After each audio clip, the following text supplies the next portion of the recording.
Check, check, check.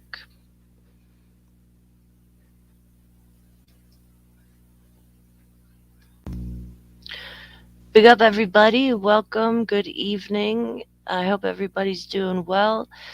Thanks for coming through. Big up to the chat. Big up, Mr. Pelu. We'll be continuing our book read. Um, yeah, the common ground of Buddhism and Islam.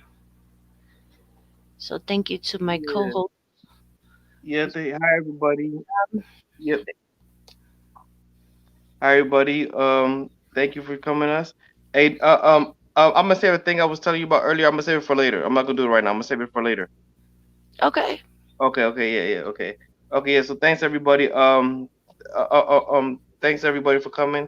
We're gonna continue with our reading and our discussion is a lot is it's been a great ride. It's been a great ride. Coming back from last time, I mean we left off on a note the condition. I mean of course we're talking about human condition, but some people want to expand it to be more than human condition. So I'm just gonna say the condition because even I could concede that the sentience outside of just maybe the species we call human. So um um let's let's let's um let's look at this as a work of of addressing the condition. However you want to address, so many ways to address the condition, but let's have that in mind that we have a mission. We have a mission for this episode to see if we could address if we could have some address or some light into the condition in this work. Right. Yeah. I think it will be good. Share up the stream, man. You guys send out the link.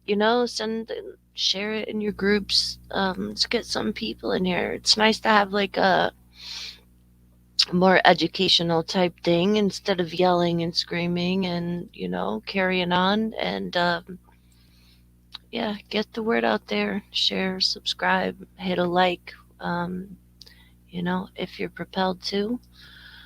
So yeah.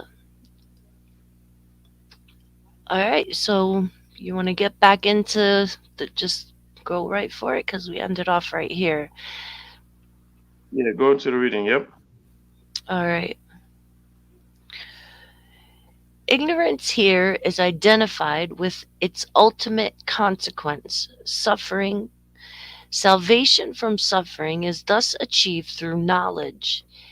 If the issue of salvation had become smothered by wrongly posed alternatives in the Buddha's time, the question of the creation and origination of the cosmos had likewise become more a source of speculative distraction than constructive elucidation. This point is well made in the following verses, which shed considerable light on the whole dialectical purpose and intent of the Buddhist teaching as a skillful means, upaya kusala, by which people are oriented to the imperative of salvation. Oh, this is the era. This is like a famous kind of quote. Okay, Namo tassa bhagavato arahato samo sambuddhassa. Suppose Malun, these names, Malunkyaputta, a Yeah. man were pierced with an arrow well steeped in poison, and his close friends and relatives were to summon a physician, a surgeon. Then suppose the man says, I will not have this arrow pulled out until I know of the man by whom I was pierced, both his name and his clan, and whether he's tall or short or of middle stature, till I know him whether to be a black man or a dark, sallow skinned, whether he be from such and such a village or suburb or town. I will not have the arrow pulled out until I know of the bow by which I was pierced, whether it was a long bow or a crossbow. This questioning continues in regards to all sorts of details about the arrow. Well, Malunkya Putta, that man would die, but still the matter would not be found out by him. Okay. Yeah. Um, So it's basically saying, like, if a man were to, like, if you're sitting there, you're shot by an arrow, are you going to worry about who shot you or how to fix that problem or how to get it of out? course, how to fix they've had to fix the immediate problem. Right, right, Unless, unless you calculated that the immediate problem is the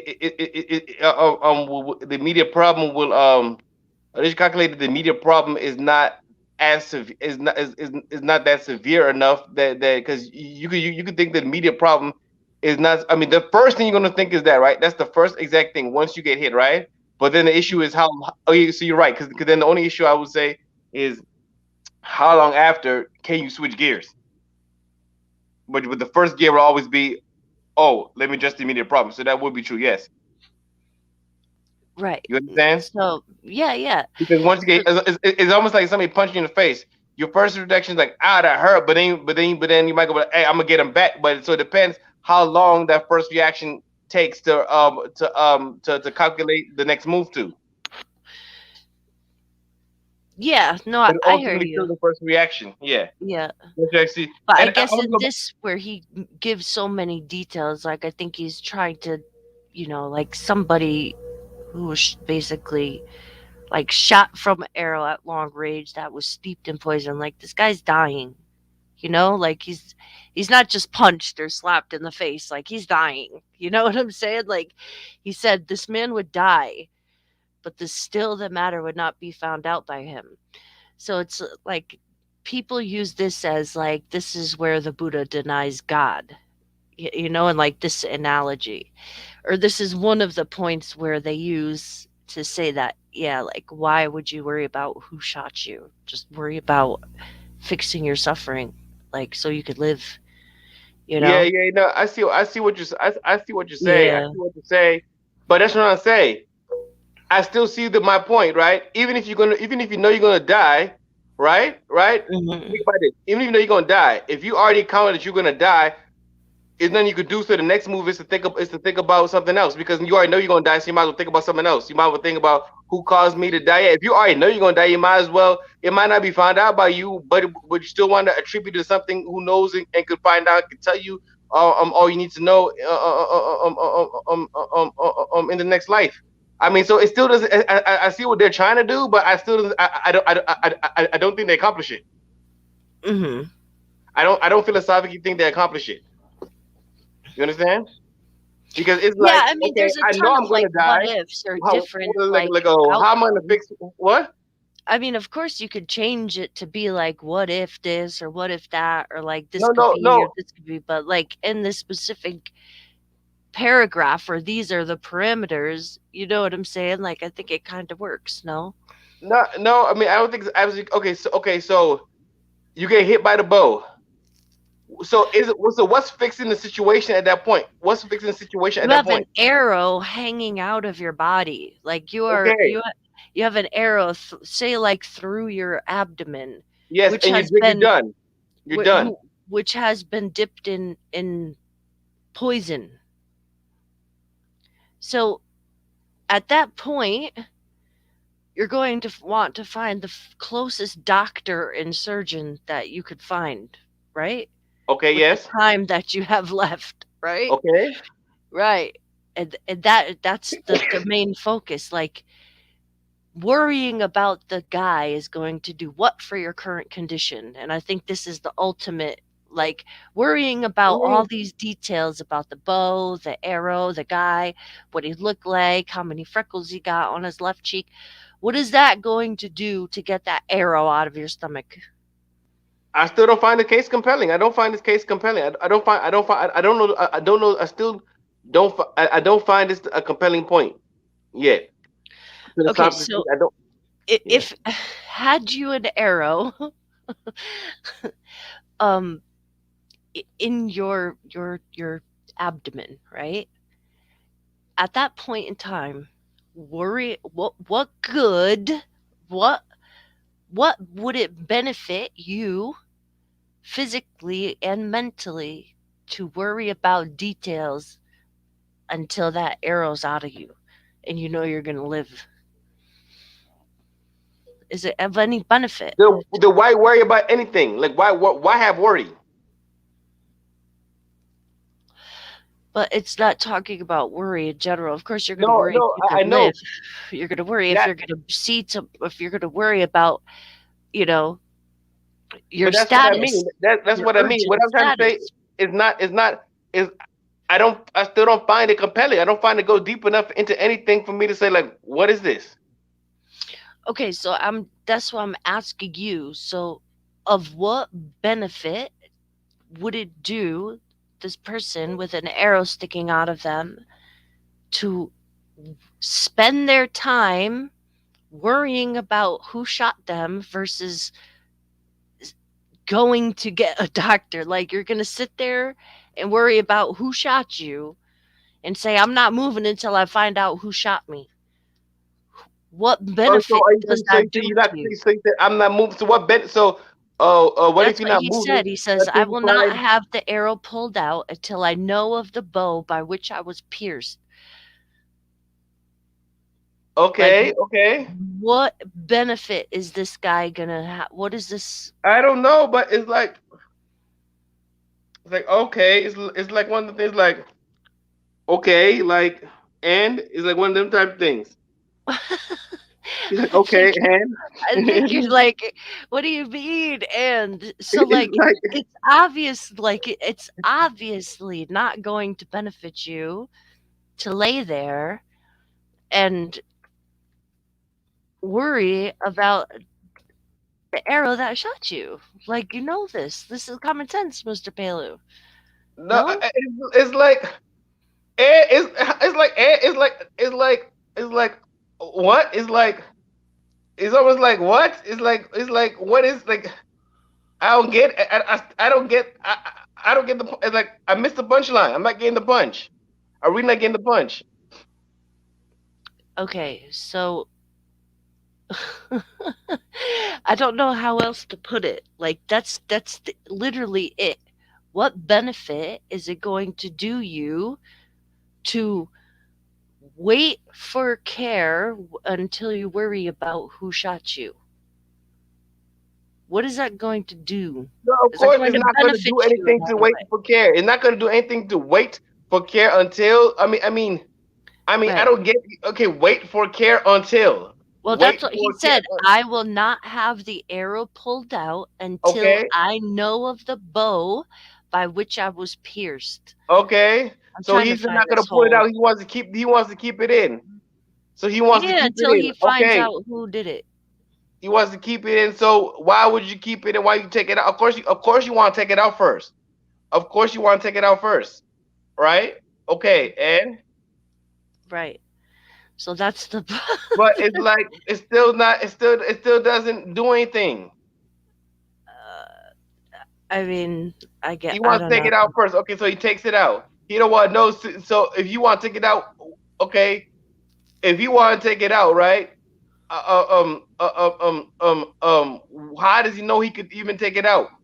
Like he takes it out, right? He don't want no shot. Like so he knows he could take it out. So he why does not want to know? So I mean, it's almost like I'm trying to find what is the deeper meaning. Is there anything deep? Is there anything what is profound about this? Because instead of worrying about who shot you, you should focus on fixing the problem.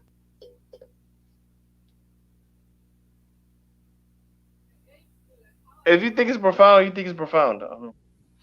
I mean, I don't know about profound, but I definitely understand what it's trying to say. Like, you know, where is the MN? Is it this one? I have such a terrible time finding.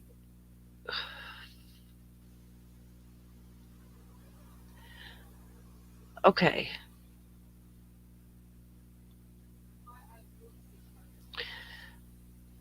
All right, so I'm going to read the whole thing. And just as a warning, the suttas are very repetitive because that's how they were made in like verses with like refrains, so it's easy to memorize. So, if anyone should say thus, I will not lead the holy life under the Blessed One until the Blessed One declares to me that the world is eternal, or after death, a Tathagata neither exists nor does not exist. That would still remain undeclared by the Tathagata, and meanwhile, the Tathagata and the Blessed One are meaning the Buddha, by the way, declared by the Tathagata, and meanwhile, that person would die. Suppose, Malunkyaputta, a man were wounded by an arrow thickly smeared with poison, and his friends and companions, his kinsmen, relative, brought a surgeon to treat him. The man would say, I will not let the surgeon pull out this arrow until I know whether the man who wounded me was a noble or a Brahmin or a merchant or a worker. And he would say, I will not let the surgeon pull out this arrow until I know the name and the clan of the man who wounded me, until I know whether the man who wounded me was tall or short or middle height, until I know whether the man who wounded me was dark or brown or golden skin, until he lives in such a village or town of the city, or the bow that wounded me was a long bow or a crossbow, until I know whether the bowstring that wounded me was fiber or reed or sinew or hemp or bark, until I know whether the shaft that wounded me was wild or cultivated, until I know what kind of feathers the shaft had wounded me with was fitted. Now, see, like, there's a reason why he's going into all these details. You know what I'm saying? Like, you don't, Okay. until I know which kind of feathers the shaft that wounded me was fitted, whether those were vulture or heron or hawk or peacock or stork, until I know what kind of sinew the shaft that wounded me was bound, whether that was of an ox or a buffalo or a deer or a monkey, until I know what kind of arrowhead it was that wounded me, whether spiked or razor tipped or curved, barbed, calf toothed, or lancet shaped. So All he has to go through all the just okay. I know. So what he's trying to say is that hey, what's the point of going into all these minute details about things that are not gonna help me right about now? Okay, that's obvious, right. but it's like, oh well, Hmm. it's like one of them like okay, and I mean that's obvious. It's like Okay. obvious, don't waste your time. That's Right. all he's saying is don't waste your time. All he's saying is don't waste your time. Maybe I should have read the beginning. He's saying don't waste your time. That's it.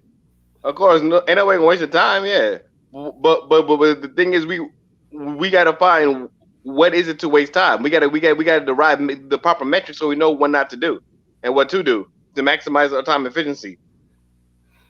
Yeah. So see, this guy, like, so the story is about this guy Malunkya Puta, right? And he was um in meditation at Savati near Anandapida's park.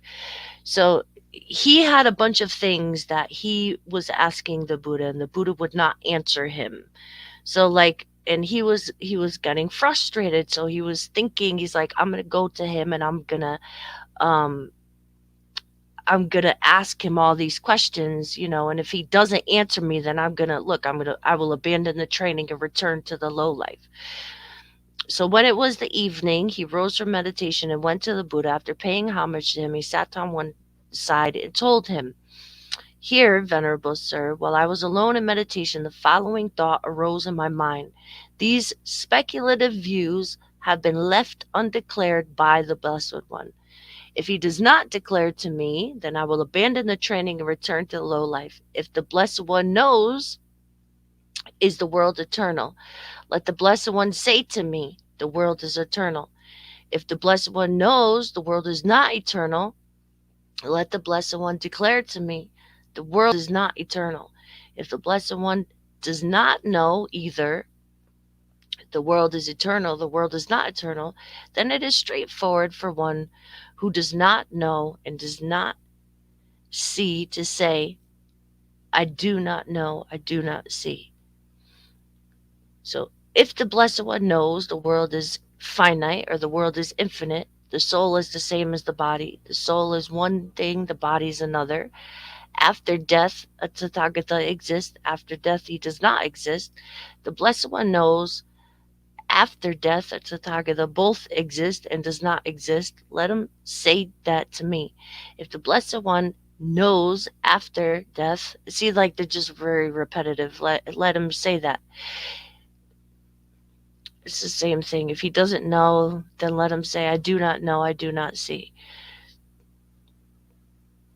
So he said, how then, Malankaputta, did I ever say to you, come, lead the holy life under me, and I will declare to you, like the world is eternal. After death, a Tathagata neither exists nor does not exist. No, you never said that. I will lead the holy life under the Blessed One, and the Blessed One will declare to me the world is eternal, or after death, a Tathagata neither exists nor does not exist. No, venerable sir. That being so, misguided man, who are you and what are you abandoning? So then he gives him the thing of the arrow, right? And he says, if there is a view, the world is eternal, the holy life cannot be lived. And if there's a view, the world is not eternal, the holy life cannot be lived. Whether there is the view, the world is eternal, or the view, the world is not eternal, there is birth, there is aging, there is death, there is sorrow, lamentation, pain, grief, and despair, the destruction of which I prescribe here and now. So see, like he's saying, like all these questions, like like we were trying to say last time, like this was kind of coming to mind, where like all these questions, these unanswered questions, are not going to help you get rid of your pain, grief, despair. You know what I'm So he's saying? saying, don't Like, waste time. Don't waste time. yeah, exactly. Hey, I want to shout out the chat real quick. Give some love to the people here. The Stu Brunts on the chat. Everybody who's here. And thing. Leave, leave a comment on the live chat. What's up, Sonny? What's up, Adiki Gold? What's up, all y'all? I want to read some comments. I told y'all. We love y'all. Whenever y'all come with us, we thank you for being here. Every comment, any reasonable comment, I'm gonna read it. Any relevant comment, I'm gonna read it. Put your comments because I appreciate you being here, and this is an interactive discussion. Aduki Go says, I think talking about the guy getting an arrow right. Aduki Go said, take a deep breath and twist arrow counterclockwise and get ready to apply pressure ASAP. Use hot iron and cauterize wound. Worked in the movies. It has to work here. So hey, It the movies. Hey, what does cauterize mean? means like Cauterize? when you burn a wound, like to seal the Oh, the flesh. ceiling. Okay, okay, that's what Yeah, it means. Oh, or cauterize. like you Okay, burn flesh okay, to yeah, stop bleeding. Yeah.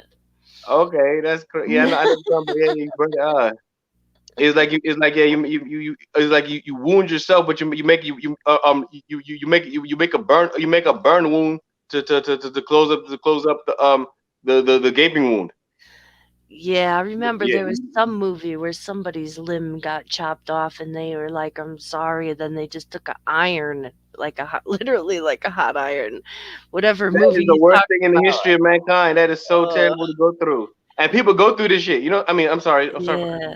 I'm bringing my own rule. People go through things like this. You know what I'm saying? Imagine that Yeah. people And really like go through on things like this in battlegrounds history. and stuff like that, like when they lose limbs, like they'll have to, like, uh, People really go through this. yeah, it's crazy. People really go through this. It's crazy. Okay. Uh, Yes, can say what else? Big up, So you Sonny. said this Big up. battle wounds. Never pull out an arrow out. Okay, Google battle wounds. Never pull an arrow out of the body. Hey, Yeah, I've heard that before too. Like you're supposed to either break, you can't pull it through with yeah, the the arrow arrowhead. You on gotta it. take You have to cut it off. you gotta take the arrowhead off because if you don't, it's gonna come back and rip everything out. Mm, You know what I'm yeah, saying? yeah. Yep. Ugh. You can't do that. It's almost like yeah, that's the worst thing to do because everything else is gonna man. Like you wonder, like old like warfare, when they were like using bow and arrows and stuff. Like imagine how, like, I don't know, it's crazy. Yeah, Imagine no, how you was that getting was. messed up. It was. Yeah, I mean, life is the human story is, okay, and that goes back to the whole point. The human story has been a nothing but. for lack of a better word,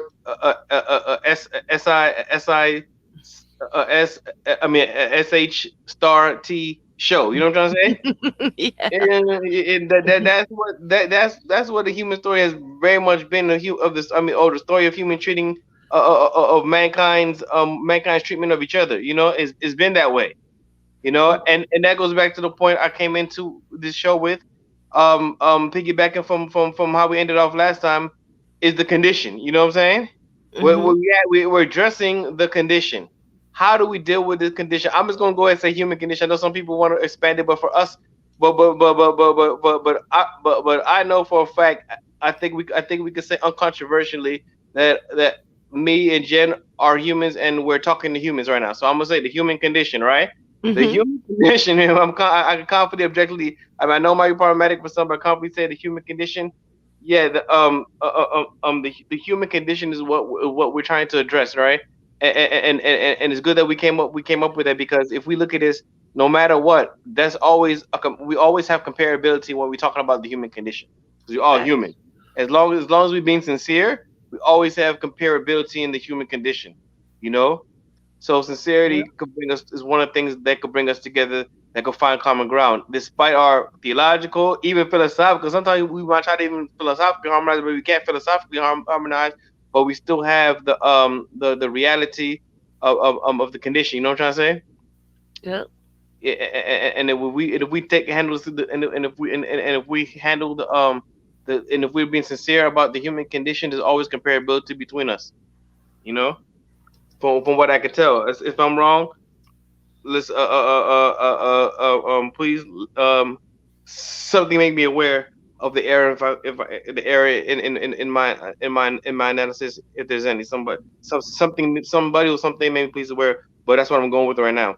We have comparability, if we truly have sincerity in address in addressing the human condition. Hmm. I And agree. and then it actually, and some of the things we read earlier, actually, talked about it, right? Because look, I'm gonna go back a little bit, right? In the reading, it says, this point is well made by the following verses, which shed considerable light on the whole dialectic purpose and intent of Buddhist teachings as skillful means, upaya Kusala. okay, yeah, kusala, okay, how you say it? Upaya Upaya kusala. kusala. Upaya Opaya kusala. Kusula. Opaya Kusula. That's perfect. Beautiful. Opaya Kusula. Okay, so what? So whose dialectic purpose and intent of the Buddhist teachings as a skillful means, Upaya Kusula, by which people are oriented to what? The imperative of salvation. Yep. The imperative of salvation. And the funny thing about it, um, I was speaking about. I didn't even know that word. I didn't even know the imperative. I never used the word imperative of salvation, but I was talking about the imperative that we live under, and it was in a Discord group, and some guy brought up Kant, Immanuel Kant, one of the great philosophers in the Western tradition, right? Kant, Hmm. right? Hmm. And Kant had an idea of the categorical imperative, the Hmm. categorical imperative. And a matter of fact, hey, I want to see it. Let's go look up Kant. Let Kant be our side lesson, one of our first side lesson. Let's go into Kant. All right. Yep, So you can read that.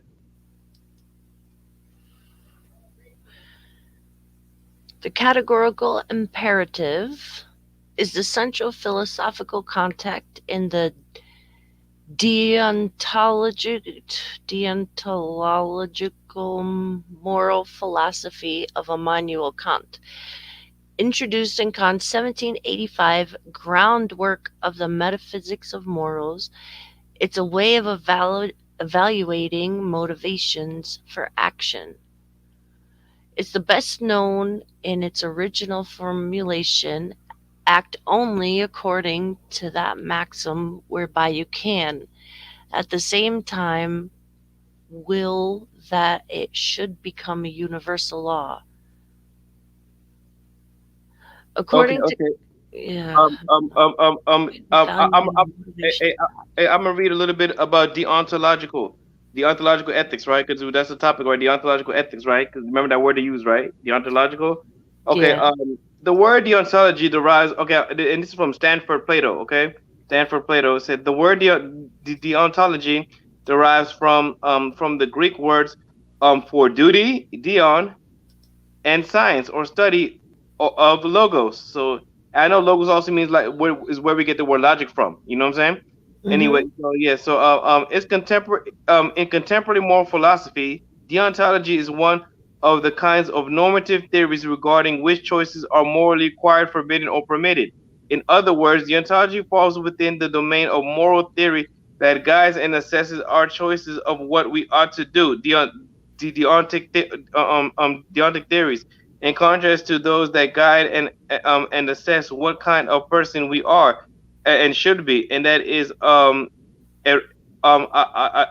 ayer aerotic virtues theory. So aerotic, I don't know. That's probably the Greek for virtue. I know virtue is Latin, so probably the Greek is a arete virtues aeteric theories or virtue theories, right? So virtue theories are ones that tell you what kind of person you should be, right? And within the domain of theories that assess our choices, and within the domain of moral theories that assess our choices, deontologists deontologists, those who subscribe to deontological theories of morality, stand in opposition to consequentialist. Mm-hmm. Okay, so deontology is like what is like. See, when I hear deontology, right? I go. It reminds me of um what I know of the concept of how or my tasting or my surface or my impression of the term dharma. It gives me that because it's like a duty, right? Dr means duty. It's almost like how my impression of the word dharma. Do you get that same impression? Do you see a comparability? Mm. Okay, so deontology is the normative ethical theory that morality of an action should be based on whether the action itself is right or wrong under a series of rules, rather than based on the consequences of the action. Rather than based on the consequences of the action. It is sometimes described as duty or obligation or rule based ethics. To me, it sounded more like karma Okay, it than sounds like more like karma. So what's dharma? What's dharma then?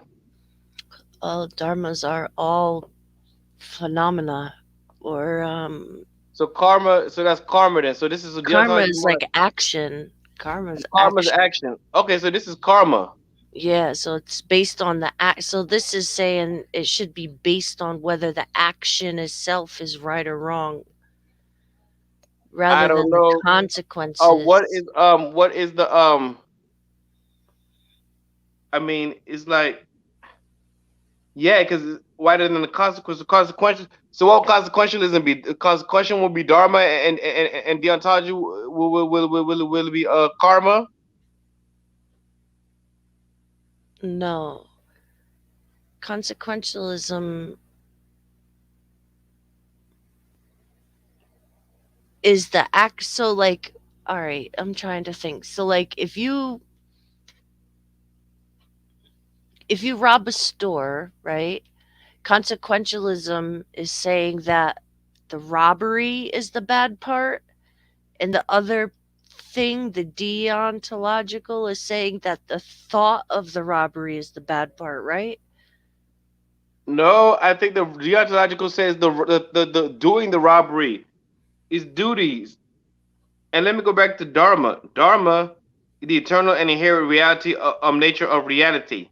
So it's like knowing nature regarded. in Hinduism as the karmic law Yeah, but underlying you right have to behavior. remember that dharma has different, the meaning fluctuates under different Yeah. traditions. So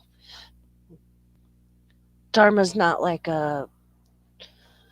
um like definite, like translated where, like, like this means right or this means left. Like it's it fluctuates, like the translation fluctuates per, like, tradition. Okay. So what dharma means to Buddhists might not mean what it means to Hindus or Jains or something else, But Is it okay? yeah, so Wait, dharmas wait. are like your I feel like those dharmas are is like the lesson and everything. Is like the meaning for everything. Like Okay, wait. thing is Dharma, according to Pali, right? In Pali, Dhamma, right? In Pali is Dhamma, right? yeah, Okay, yeah. I'm looking at it from a Buddhist perspective, but it's coming from Oxford, right? It's trying to find what Dharma is in Buddhism. This is what Oxford is saying it, right? Oxford is saying that Dharma or Dhamma in Pali is a Sanskrit word that has multiple meanings, right? So multiple meanings, right? It can refer Mhm. to the universal law, Mhm. righteousness, social duties, Mhm. good qualities, or subtle phenomenon that are constituent elements of all existence. Mhm. These meanings are separable in theory, yeah, separable in theory, but are conceptually interconnected.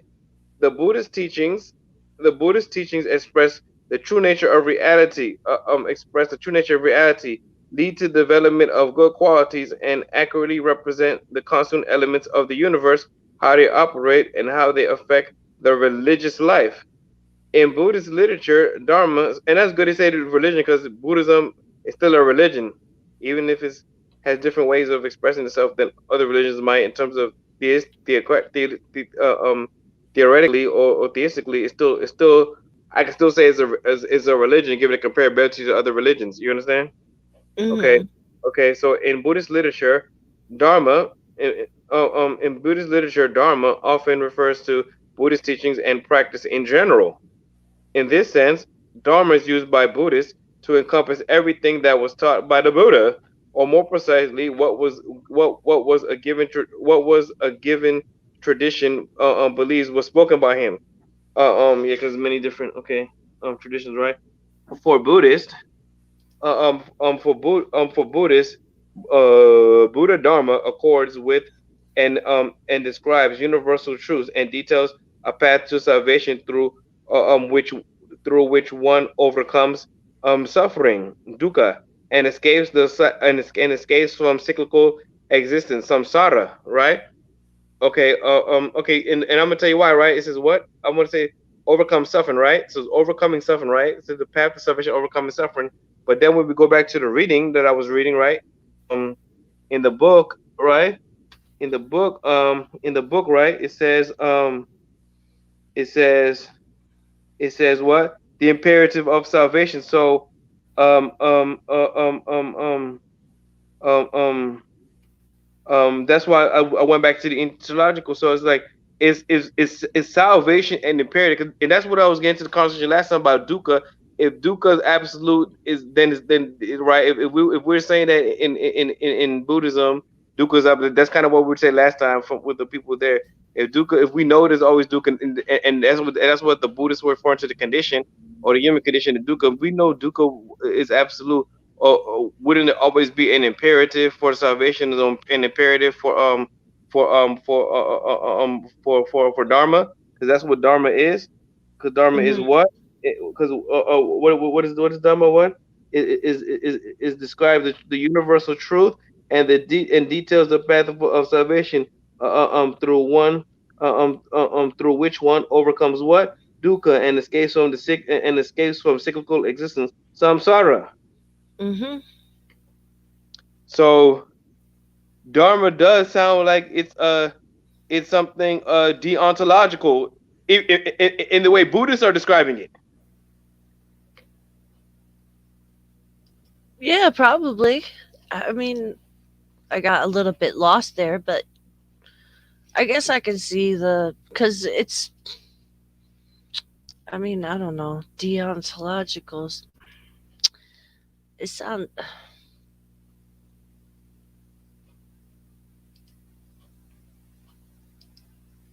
Okay. I don't know. So, what are you trying to do? You're trying to say Dharma is deontological. Now, I think it was similar to is yeah. Dharma is a categorical imperative. Dharma is a categorical It could imperative. be. Reminds me of the categorical imperative, and we went into we went to deological because the people were describing the categorical imperative as a form of as a form of deontology. Okay, so let me see. It's a way of evaluating. All right, so it's a way of evaluating motivations for action. It's best known in its original formulation only according to that maxim. Yeah. So is the motivation does the Buddhism imply a motivation to transcend dukkha suffering? Is Yeah, of that the modus course, operandi right, of and Buddhism? That's the modus operandi. it's included in the eightfold path is right So it's an imperative in Buddhism, intention. right? So Buddhism has an imperative. It has a categorical imperative. What do you mean categorical imperative? It has a categorical imperative. Like Buddhism A is way of comparable to Islam. evaluating motivations? Yeah, because the right talk, right speech, right everything, right? Yeah, that's So I'm just giving philosophical. I'm just giving philosophical congruencies and philosophical, even not congruencies, comparability, so we could all have a mutual platform to compare everything philosophically, both Islam, Buddhism, and any other religion. mhm. It's just an educational thing. You know what I'm saying? It's almost like last year. You know how yesterday we spun off and talked about quantum physics. I just wanted Yeah, to spin yeah. off and talk about philosophy. You know what I'm trying to say? Because Mm. I see the resemblance. I see the comparabilities. You understand? Mhm. Yeah, that's the reason why I got into it. I'm trying to make a platform for comparability between philosophy and religion, so philosophy could be a bridge between all the religions. Okay. You understand? Yeah, yeah. Yeah, they're all philosophies, I think. Or they all have philosophies to them. I'm just really not like I'm so new with all of these like terms and stuff. That's where I kind of get lost. But no, I hear you. I hear you. Um I Hey, was trying to find out the what was the other thing I had stuck on the other day? Pragmatism. Like pragmatism. What's an it's being approach practical. that assesses the truth of meaning of theories or beliefs in terms of the success of their practical application. So yeah, so the Buddha was a pragmatist because he believed in application of the path. Like you couldn't just believe, like it's nothing if you just believe it because he said it's true. If you don't practice it, it's not going to do anything. So like, like, yes, I don't know, that was just like belief alone means nothing pretty much, if without putting it into to application. Yeah. Okay. Yeah. Okay. Belief doesn't mean anything. So, yeah. Yeah. Yeah. So you're not Oh, supposed to that's have what he taught. Yeah. a dogma. Yeah. Yeah. Yeah. But it kind of does have a dogma, but it still has one. And that's the thing. That's the thing. Because if you still have the eightfold path, and the four noble truths, isn't that still a dog? Would that still be a dogma? So you don't believe in those? It's almost like you're supposed to know. So basically, it's not a belief. It's a theory. It's a theory, and it means to test it. And if you test a theory and it proves right, is law? Is that what it is? It's a so It's like almost like a scientific method. It's like a method. they're directions, right? So like you could read the directions on how to build the entertainment center, but if you don't build it, it's not going to get built. It's going to stay in pieces. So you could read the So directions and Buddhism know is them. instructions. So Buddhism is Yeah, instructions. yeah, yeah. So why would you follow these instructions? To relieve yourself from suffering and Okay, so other you would have beings. to admit that. So to be a Buddhist, you would first have to admit that you're in suffering. But there's no suffering can mean it's not just means like um there's so many ways that we suffer. Yeah.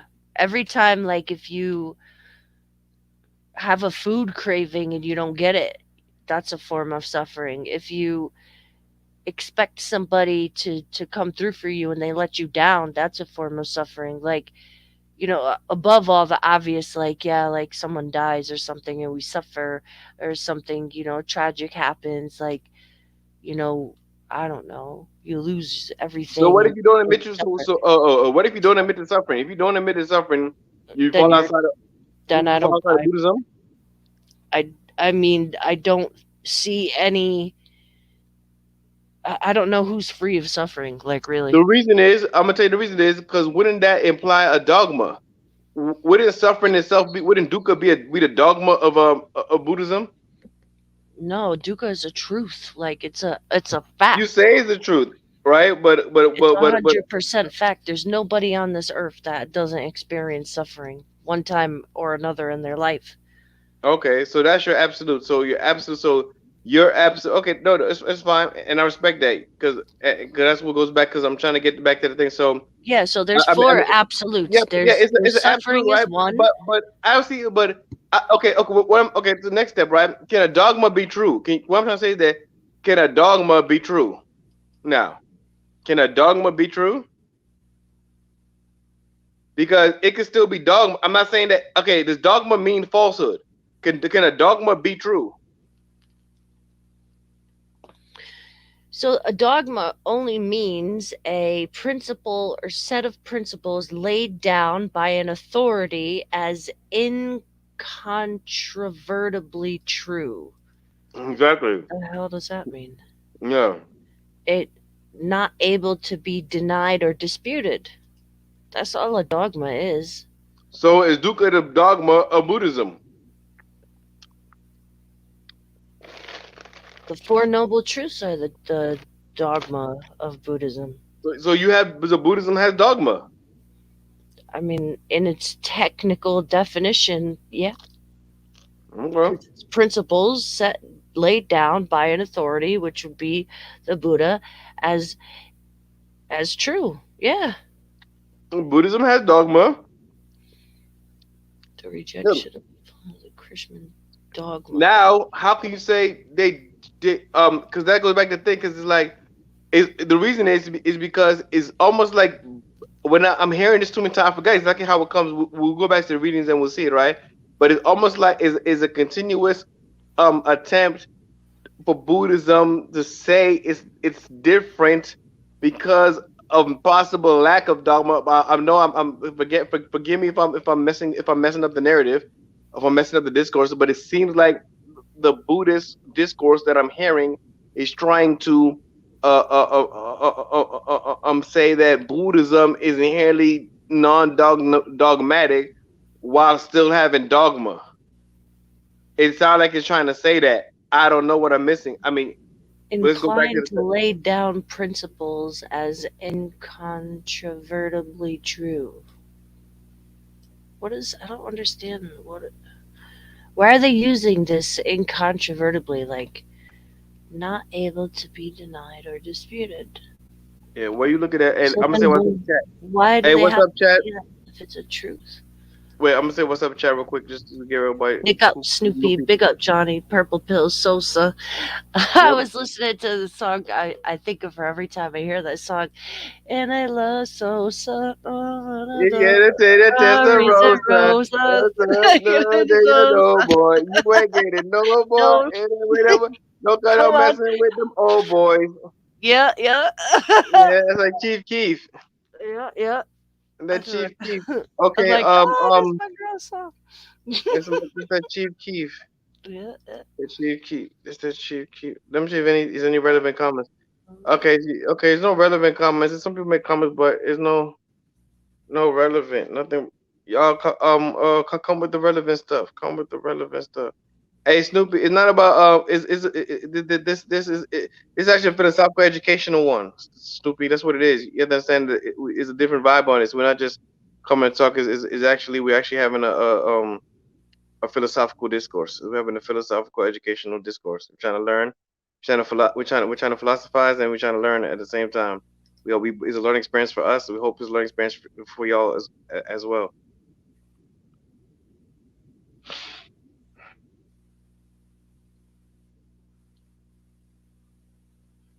Damn, I missed a lot in the chat. Real guy, chill out, man. What are you doing, man? Chill out, bro. All right. All right, man. Let's what where were we at? You want to get back to the original thing? Okay. All right. So he gave the discourse on the arrow. So that was that. One pointed focus on the need to overcome ignorance, delusion, and suffering meant that the Buddha refused to answer questions which would only further entrench the ignorance he was so keen to dispel. What he was silent about, however, he did not deny.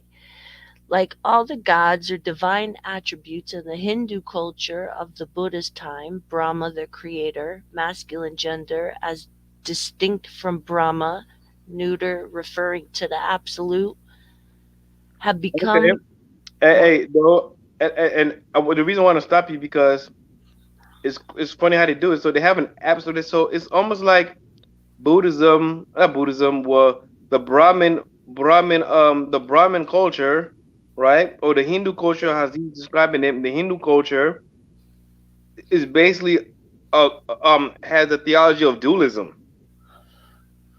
What's that mean? like yin and yang. Hinduism? Yeah, because it has Brahma, the creator, and Brahma neutered from the absolute, referring to the absolute. So it's like a dualism between active and neutered, or masculine and neutered, What's neutered mean? neutral, not having gender. It's almost like Oh, we neuter a dog. yeah, yeah. All right. So it has some duality. So but the absolute is neutered. Okay, the absolute is neutered, but so the creator is not the absolute. So in the Hindu culture, their creator is not their absolute. No, they have the I don't know exactly how I mean, that's how it's they're described right now. That's how the author describing it. He describing Hindu discourse as having a creator separate to the absolute God, to the absolute, and they both are a God. yeah, I think they have different aspects of the absolute Yeah, yeah, but the absolute is not the creator. in their tradition. Yeah, I think. Yeah, so the absolute is not the creator. Who created the creator? I don't know. I think Shiva, maybe. So see that this is a dilemma. This is a huge dilemma. I think Shiva's at the if I can't remember, but maybe Shiva's at the top, and then there's a trinity. There's Brahma, Vishnu, and Krishna, and Brahma's a creator. Vishnu, I can't remember. And then under them, I think are like Hanuman and the other ones. You know. Hey, shout out Jerry John. Jerry John said it's probably too late for the UK people. Yeah, we know it's too late for the UK people. But they can still save it and watch it later and do this. We can't do everything on UK time. We gotta do some things on American time too. You know what I'm saying? Shout out to UK though. But hey, we gotta listen. We can't like change our whole life and everything to fit the UK the UK audience. We got to make some things for the North American audience. I mean, we got to make things based we got to make things Yeah, based for man, this is on our time, man. If they want yeah, to come through, they could come through. If not, they could listen to the rewind. You know what I'm saying? yep, yep. Okay.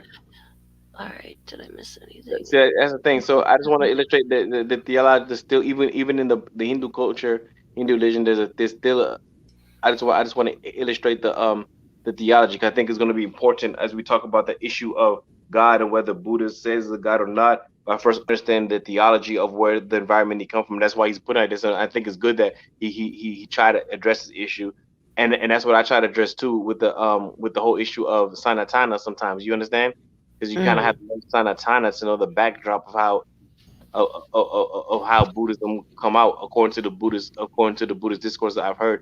It's fundamental. I mean, it would be fundamental to understanding its origin. Yet you would have to have some exposure to Sanatana.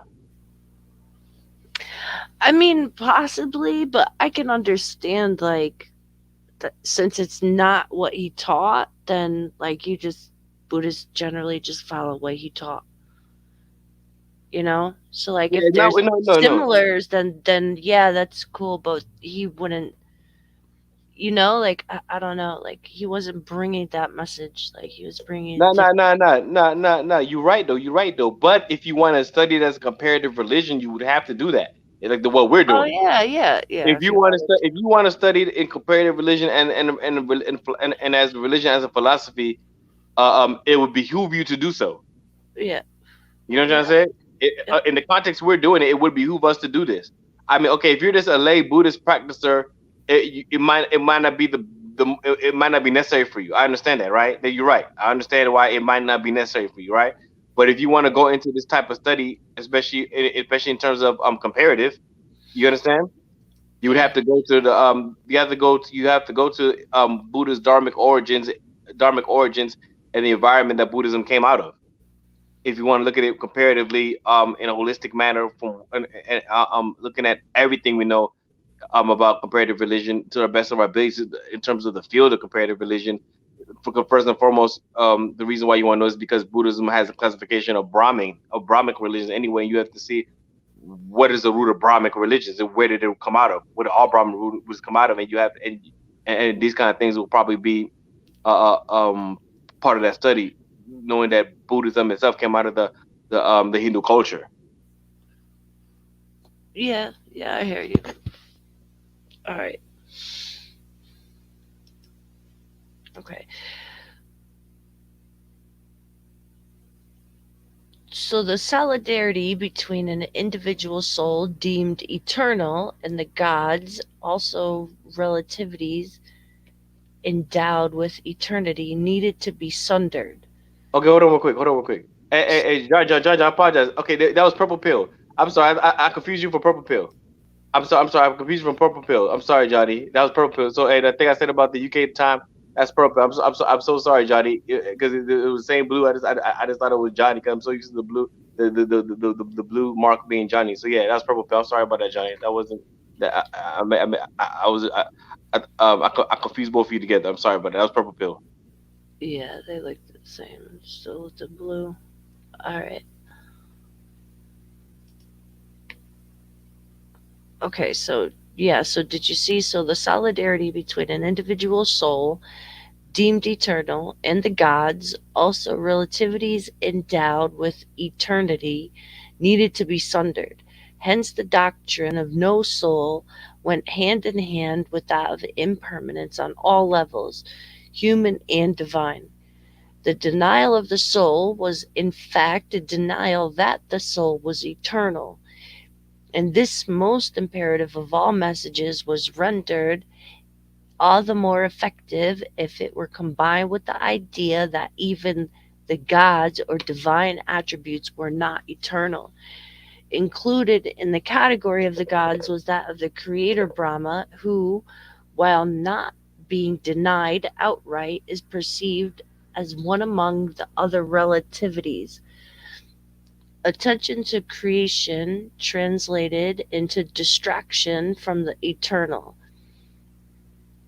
For this reason, Buddhism remains largely silent about the source of creation and keeps our attention riveted to the requirements of salvation from the suffering attendant upon attachment to the created world.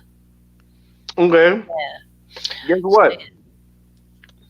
See, and I've been thinking about this, right? This is what I've been thinking, and this is why I see a lot of commonality, the comparability might come in, right? Yeah. If Buddhism came from a culture, right?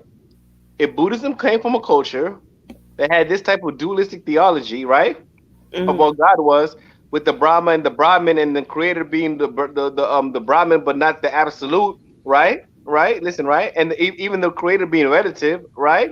Yeah. Relative creation. Of course, Buddha will reject theology because this is what he looks at as theology, and he said, you know what? I'm not even messing with this dualistic theology. There's no point in this dualistic perplexity. Let me go to simplicity of or what I think to be simplicity and finding a root of suffering, irrespective of the theology of my intellectual situation or my cultural intellectual situation. So you think he rejected it because that's what he was familiar to him? What you saying? Yes, I think he was familiar with some type of I think he rejected God.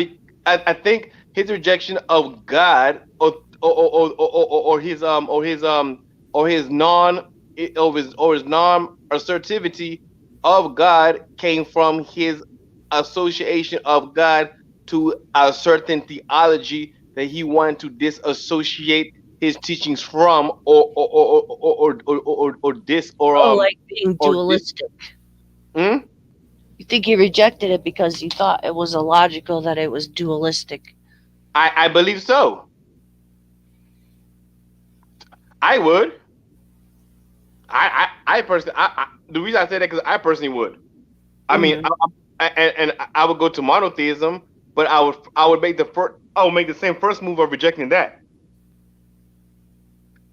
You know what I'm saying?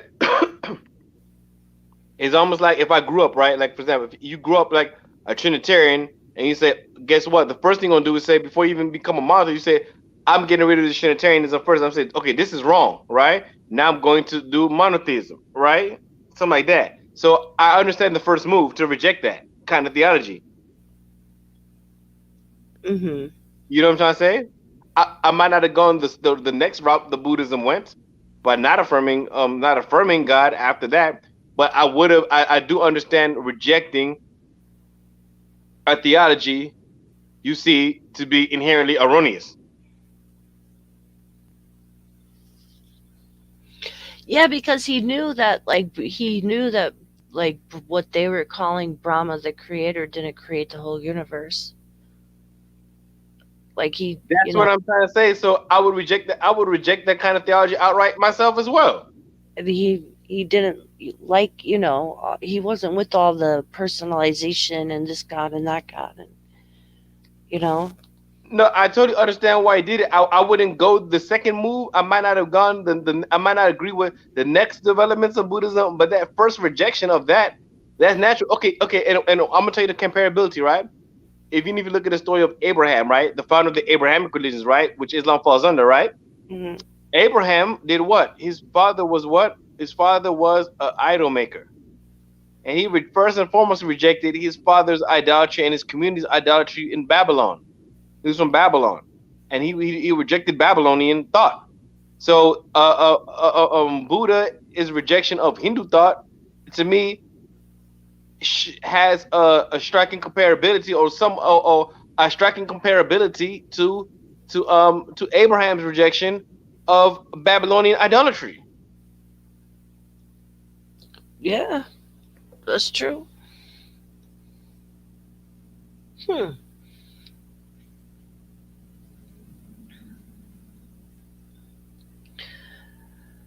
This point emerges with particular clarity on the immensely influential text in the Mahayana tradition called the Flower Ornament Sutta, or the Avatamasaka Sutra, called Huyan in Chinese.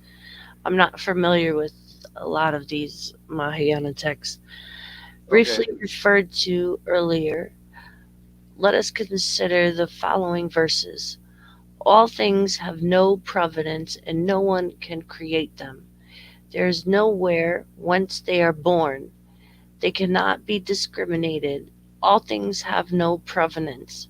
They have therefore they have no birth. Because there is no birth, neither can extinction be found.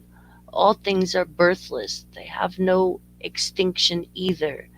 Those who understand in this way will see the Buddha. So Wow. he's trying to he's rejecting the creator. Flower Ornament Sutra.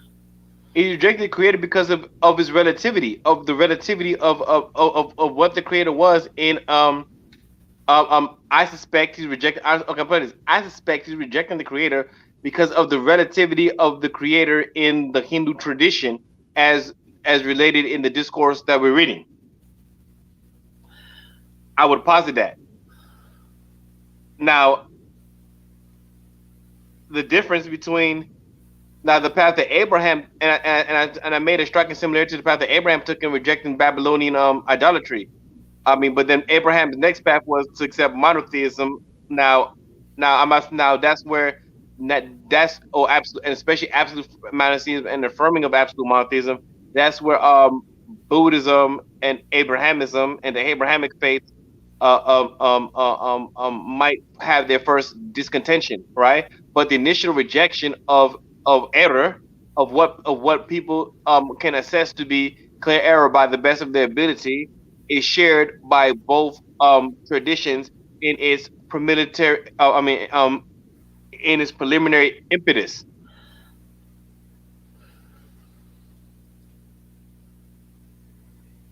They're both forms Okay, of so categorical imperatives. categorical, what does that mean? Categorical imperative? That's what that guy was talking about that we were looking up. Sorry, what is Yeah, that? I'm putting it all together. I'm putting the pieces together. I'm putting the pieces together, making this puzzle. What did you just say? A what? A categorical imperative? I'm putting the pieces together. Yes.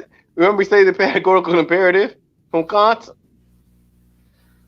Yep, Oh, the okay. categorical comparable to Kant. Look it up again.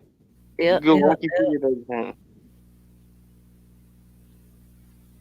Okay, so yeah, man, that's deep. Okay. So yeah, that is like this is like a huge sutra. Like this is hundreds of pages. It's like books. um. uh,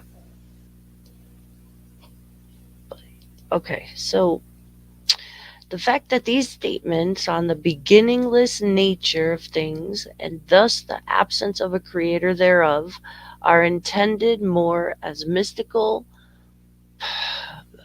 pedagog- Pedagogy. Pedagogy. pedagogy. Pedagogy. It means teachings. Okay, Yeah, then it means a school of thought. School of thought. okay, then A manner of rational teaching. theology, or a denial of the existence of the Creator, is indicated, among other things, by the following verses, which focus attention on the fact that wisdom or enlightenment is the eternally present reality, which has never not been. The absence of wisdom is what is illusory, and the very idea that it could have once been non existent and then is born entrenches the mind in illusions of temporal succession, keeping it remote from the reality of eternity. Whew, That was a lot. Wow. I don't even know what that means. Yeah, yeah, yeah. Okay, I'm reading one more time. Let's go through that because he said a lot. Let's go That through it again. it was like one huge sentence. I know, but that's how this kind of things have to be kind of read sometimes because, what I'm trying to say is that when you go in, you just got to go in. Yeah, You know what I'm saying? Is that one of the things like when you go in, like this, is like another type of work. This is not like regular work. We're talking about you know what I'm trying to say? The philosophy we're going yeah, to make. This whole work right now is just a big it's a big flex of philosophical inquiry. It's a big flex we're doing right yeah. now. Even the Yeah. artists doing the big flex. We're even us doing this right now is a big flex. We're flexing hard as a bug right now. You know, right? We're flexing. This is a flex. So when you go wait on the flex, you just gotta go wait. You know what I'm saying?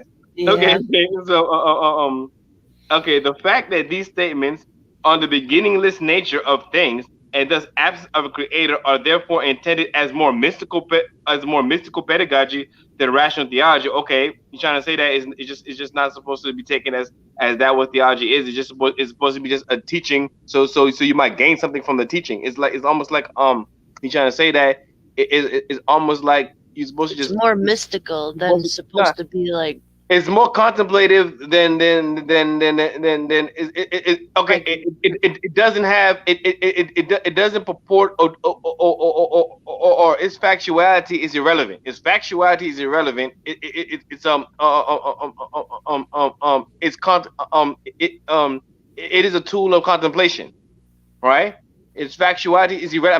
I'm not saying it's wrong. I'm not saying not factual, right? But the factuality is the irrelevant part, right? The mm, relevant part is what it um I would think that's what he's trying to say is the why saying mystical it's the it's the lesson or the key or the something in the teaching. It's something in the exercise. It's something in basically some of these passages are more are really exercises. There's certain exercise that you're supposed to gain. It's almost like when you go to the gym and you use a certain exercise equipment and you're supposed to it's like going to the bench press and you bench press. Now I'm bench pressing, I come out strong. It's just like it's just like bench pressing, heavy lifting. Maybe that's what it sounds like he's saying, right? Um, yeah. do you understand what I'm saying? Is that making sense to you, or Mhm. am I just or am I reaching? Or No, does that no, make I hear. No, I feel you. I'm with. right? Mhm. So then okay, but rational theology or a denial of the existence of the creator is indicated, amongst other things, by the following verse, which focus on the attention of that fact that wisdom or enlightenment is the eternal present reality, which has never um which Not has been. never not been, right? The Yep. absence of wisdom is what is illusory. How come yeah, yeah? Because that's governance, yes, and the very idea that it could have been once non-existence and is then born in it could be once non and is then born entrenches the mind in the illusion of temporal succession, keeping it remote from the reality of eternity. So wow, he's saying a lot. He's trying to say that Buddhism, see, basically, he's trying to say that Buddhism is not rejecting the absolute.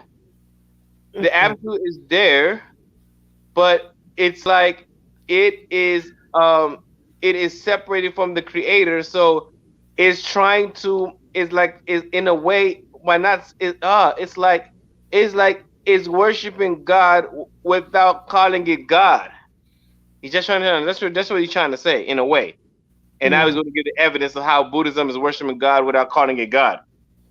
And even while rejecting the title God or Creator, is still worshiping God, the Absolute. It's just that the Absolute is transcendent of even creatorism or even the Absolute is divorced from um basically creatorism the absolute is the only difference is the worship the absolute, but the absolute is separated from creatorism, for lack of a better word. Creatorism. I know I just made that word up, but in lack of a better word, creatorism. Mhm. All right. And I was going to give the evidence. There's nothing the Buddha knows not, therefore he's inconceivable. Never from lack of wisdom has wisdom ever been born.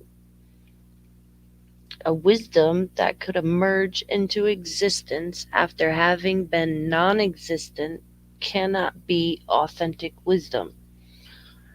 Could emerge into existence after having been non existent. Okay, which is one with the nature of the absolute, right? This wisdom itself renders the Buddha inconceivable or renders it The state of the awakened one inconceivable, right? Were it conceivable, it would be an object known as opposed to the knowing subject. Okay. This echoes a Quranic teaching: vision comprehends him not, but he comprehends all vision. He is the subtle and the aware. 6:103. Such inconceivable knowledge cannot be attained by any means of any conception. It could only be realized through enlightenment, and the only purpose of all its conceptions, all words, is to negate the pretensions of conceptual thought and pave the way for an intuition of that which goes beyond all formal thought, being their ontological infrastructure, the infinite being from which all thought and existence is derived. Such wisdom has never been born from anything which could be described as an absence of wisdom. Never from lack of wisdom has wisdom ever been born. To drive home the liberating power of this truth, any speculative foray into the domain of what has been born, and which, by that token, might possibly become born, and thus also must perish, is nothing but a distraction from the one thing needful, or enlightenment. Jeez. Hey, he said a lot. Said a lot. Said a lot. Said a lot. We gotta go over this, Jen. He said a lot. Said a lot because he's basically trying to say, because look, even in Islam, right? One of the names of God is Al Hakim, the wise. Like, but even my camp in Islam, because it's Al Muhakima, from the same root word Hakim, meaning the people who follow the judgment of God. We follow God's judgment. Hukam Allah means God's judgment, because our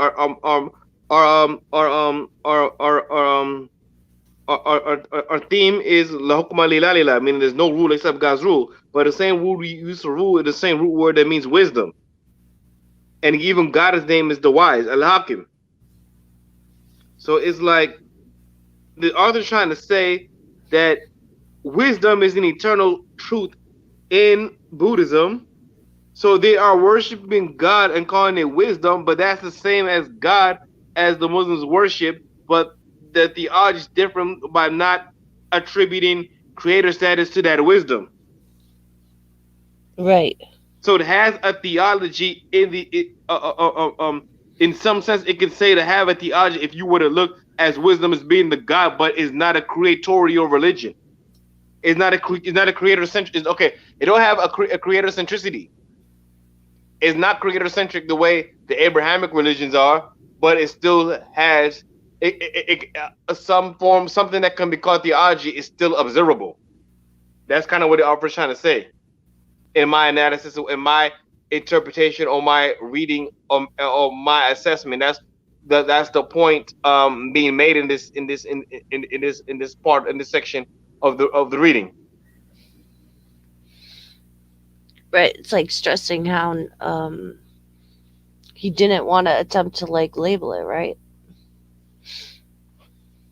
Is no, it's not that. It's not that he wanted to tempt but it's going back to what I said before. It might have been his rejection of the Hindu theology. He said, "Okay, I'm not even going to focus on God, on Creator, because of the Brahman split. I'm gonna put up wisdom, and I'm gonna worship, and I'm basically, for lack of a better word, worshiping wisdom as God. In actual practice, if you were looking at it a certain way, and say the God is wisdom in Buddhism, but they're just not attributing God to the creator because it's not a creator centric religion. Mm. Okay. Yeah, I could get that. I don't know if he's worshiping it, but Yeah, no. I'm not, and yeah, that's what I yeah, said. It's not worshiping it in the way you might not say it's worshiping, but yeah. an observer who's looking at it in the way he's trying to look at it and trying to relate it to Abrahamic concepts, because why are we trying to do that? Because it's a particular comparison between who Islam and Buddhism, right? So in that particular context of comparison, if someone were to say, were to make make an analogy to wisdom and God in the Islamic tradition, the centrality and eternality and the uniqueness and the focus, the centricity, the religion, the way Islam centralizes God is the way is the way Buddhism centralizes wisdom. The only difference is our God is synonymous with our Creator, so it's creator centric and theocentric at the same time. While Buddhism is wisdom centric, but that centricity is analogous and comparable to the God centricity in Islam and the Abrahamic religions in general. Mhm. Yeah, I can dig it. I can see the comparison. Okay. So there is then no absolute denial of a creator, but the idea of a creator within the overall context of the Buddhist upaya, dominated as it is by the imperative of escape from the conditioned to the unconditioned, is liable to detract from the intensity of concentration required for taking the leap from the present moment into eternity. Is liable to detract Right. from the intensity of concentration required for taking the leap from the present moment into eternity. For this leap requires one to utterly ignore the temporal notions of past and future, which do not exist. It is only ever the present moment which is real. This idea is expressed in one verse by the simple negation that the Buddhas were ever really born or died.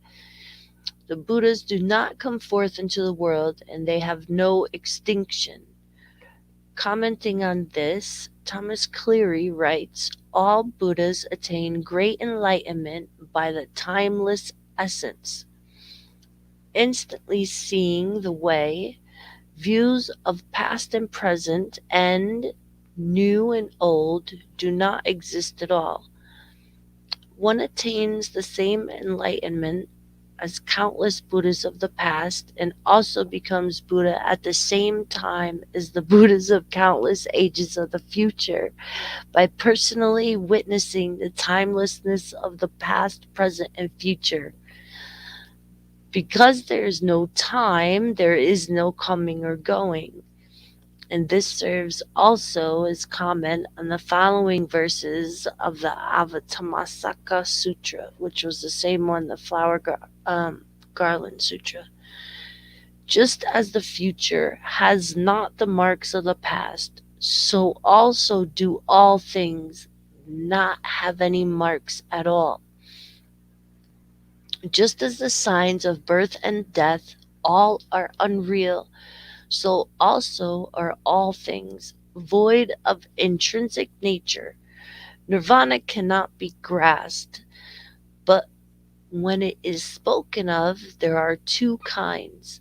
So it is of all things, when discriminated, they're different. Just as based on something counted, there exists a way of counting. Their nature is non existent. Thus are phenomena perfectly known. It's like a method of counting, adding one up to infinity. The numbers have no substantial nature. They're distinguished due to intellect. Jeez. Man, it's heavy. I don't even know this. It's just like what the So, heck? yeah, so I No, know it. no, but but it's like how does it have no see, look, how does the numbers have no substance and we could talk it's almost see this almost sounds like the quantum physics stuff. All right, so let me explain it to you. I was listening to a monk explain this kind of thing, right? And he said something like, well, if you think about it, the past and future don't everything exists only in this moment. So, like, the past, right? Since we cannot physically go back there, technically doesn't exist. It only exists in our memory. And when our memory accesses the past, only at that time does it exist. So again, like, it exists when we think about it, when it comes into our It sounds like knowledge. quantum physics. It sounds like the Yes. quantum So, physics things like yesterday, and it's right. still I still don't agree with it. Yeah, It's yeah. almost like yeah. So technically, like, the Buddha, like, existed at the same time, like, as he's telling us about the past ones. So, like, everything happens in this moment because the this moment is the only moment that we can control, right? Or effect. So, like, what we do in this moment, like, so when we think about the future, that's when it exists. When we think about the past, that's when it exists. Yeah. Hey, I'm gonna go to some comments real quick. Johnny John said, Purple said yes. He was agreeing with how you describing it. Johnny says in math is abstract. Yeah, it's abstract, but it still has substance. It doesn't mean doesn't those numbers still exist. It has a substance. You can measure its substance. We measure things with numbers all the time, so we measure the substance of numbers. You know what I'm saying? It's abstract. What I'm trying to say is that abstract and concrete could sometimes go together. It has abstract concept, but it has a substantive application. It actually works when we do it. If it didn't, we wouldn't be able to do anything. You understand? Like numbers actually work. It means something. You know? Right. But they Yeah. mean something in this moment. But it meant something last moment too. Right, but we can't access that moment anymore. I know, but what I'm trying to say, there's no such thing as this moment. I would say the moment. Look, what's the difference between the moment and the future? Like, what I say, can a moment ever be pinpointed? Like, is there ever is it possible to pinpoint a moment? Is that even possible to pinpoint a moment? It's every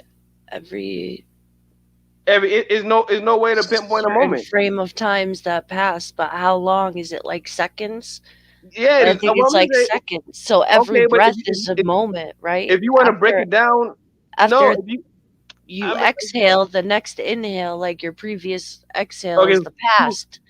who made that the standard of time? Who made your breath the standard of time? Well, You the know, I don't I, know. I'm just yeah, going yeah, off, like, the yeah. breath is a constant. So, like, No, but it's time not is like I'm saying that. Is there a real moment in time? Like, can there really be a moment? Like, how small is the moment? The moment is so infinitely small, it's irrelevant. It's like something passing. It's so infinitely small, it's unobservable. Because what's a moment?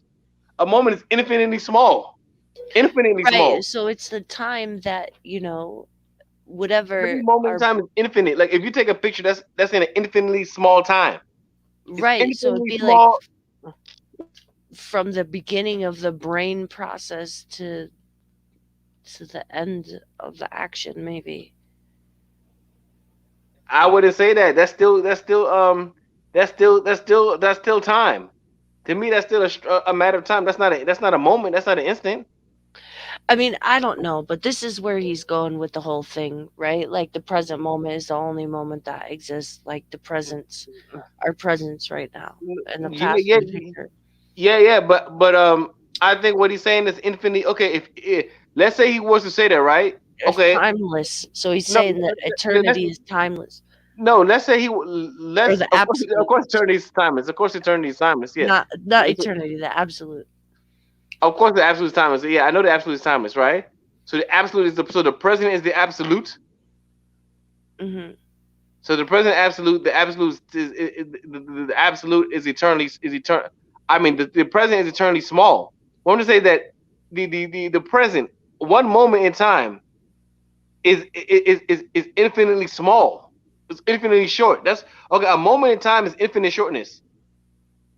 If you want to say a moment,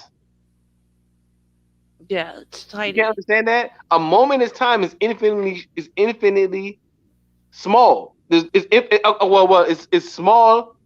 It's not infinitely small. Okay, it's everything short of infinitely small. But a moment in time is everything short of infinitely small. You understand? Because if it's infinitely small, actually, it's still infinitely small. Hold on. If it's infinitely small, is that can something be infinitely small? Yes, infinitely small. That's what it will be. And oh, okay. Oh. And I'm gonna tell you a funny thing though. Let me tell you a funny thing though. Let me tell you a funny thing. Mm. I kind of get it though. I kind of get it. You know why I kind of get it? The compare. Let me tell you the comparability. Right. This is comparability. Right. And this is why I was going with it. And I'm glad I went through. I'm glad I went through the exercise. You know why? Because I even when I try to explain monotheism to people, I say as above and below. Right. So I say the evidence of the infinite um we know we mark infinity with a certain with a certain marker, right? You know that marker looks like an eight. It looks like an eight on the side. You know that marker, Yeah. the Yep. circle, right? We Yep. mark an infinity. We mark infinity with that symbol, right? Right? Yeah. Because we don't know how far it goes. We just say it's infinity by that symbol, right? But can we? What number is what number is the infinitely small number? If you think about it, is point zero zero, then infinite zeros, and the last number will be one. Well, there. If it was infinite, there could be no last number, right? Yes, it can still be a last number. You still Then know it's it's not one. infinite. It'll have infinite zeros. Look. Right? Listen to what I'm saying, right? Imagine this. Imagine a number zero, right? Zero Yeah. point Yep. zero zero zero zero zero zero infinite zeros, right? Yep. But what would be the smallest actual number to have a substance? It'll be one. That would be the smallest number. Then there If you would want be to an find infinite end. Like smallness. it would end at one. It wouldn't be infinite. That's what I'm trying to say. No, but of infinite zeros. Right. So if it's infinite zeros, then it's just the ending zeros. There's no No, one but it'll at still the end end. at one. It will still end at one. Then it's not infinite. It will be infinitely small. Yes, it would because the zeros make it infinite. The one would be the end. But yeah, but you'll never get there. You'll have infinite ways to get. You never get to that one. Then it's not infinite. It is infinite. That's why you never get to it. It's impossible to be infinite if it has an end. No, it's impossible. Infinite. It has an end, but you can never get to the end. It's infinitely small. That doesn't mean it's infinite. That means it's It still means it's infinitely small. It means infinitely small. Yes, it means infinitely no. small. You can't. It Okay. does. You can be infinitely small. Something can be infinitely small. It can because look, it'll be one, right? But it have infinite amount of zeros. You know, eventually you're gonna get to the one, but you can never get there. It's a one you can never get to. That's the infinite. If infinite, if you want to mathematically explain infinite smallness, that's the only way to do it.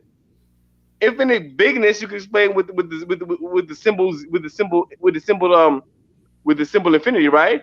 Infinite smallness is in the end of the day still one. So I look at it as like an inverse. Like the infinite is an inverse of the infinite smallness, and that's how you know God is one. If that doesn't make sense. It does. Nah, because there's no one in infinity. It is one in infinite. Infinite small. Look, okay. What's the smallest number possible? The smallest possible number will be point zero point. I mean the smallest possible number that actually has any type of value outside of zero. That's any type of value, right? Wouldn't it be point zero zero zero zero zero zero zero zero zero zero infinite zeros all the way to one? Because one is the lowest number with a value. One is the lowest number with a one is the lowest value. Is the first value. Zero has no value. The first value is one. The first integer is one. The smallest actual substance will be 0.0000, but the last number will be one, even if it's infinite zeros. And the infinite part goes both ways. Yes, probable effect. That's what. And on the inverse, right? The inverse of point zero zero infinite zeros into one. The inverse will be infinity itself. So as above, as below, as how I described it. I mean, as how I mean, it might not be that case. I describe it as above, as below. We can observe the infinity of God in oneness. John, I didn't say zero is a number. Okay, zero is not a significant figure, right? So what would be the lowest number? I said it'll be 0 points, right? Points, right? Points, right? Point zero zero zero, infinite zeros, all and but the last part, the last number will be one, but it'll take you infinite zeros to get to that one.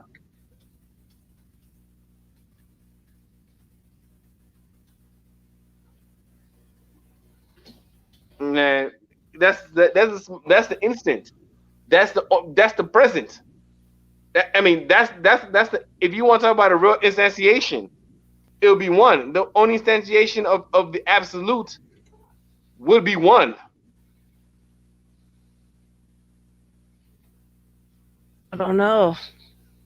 See, it says the absolute value, find the smallest absolute value.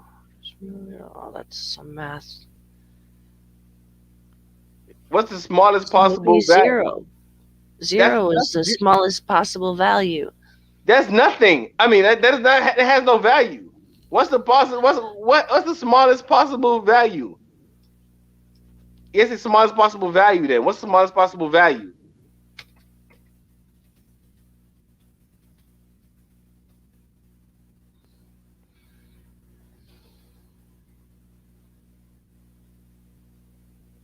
Go to that one right there. Yeah, go to that one. What's medium say? What does that say?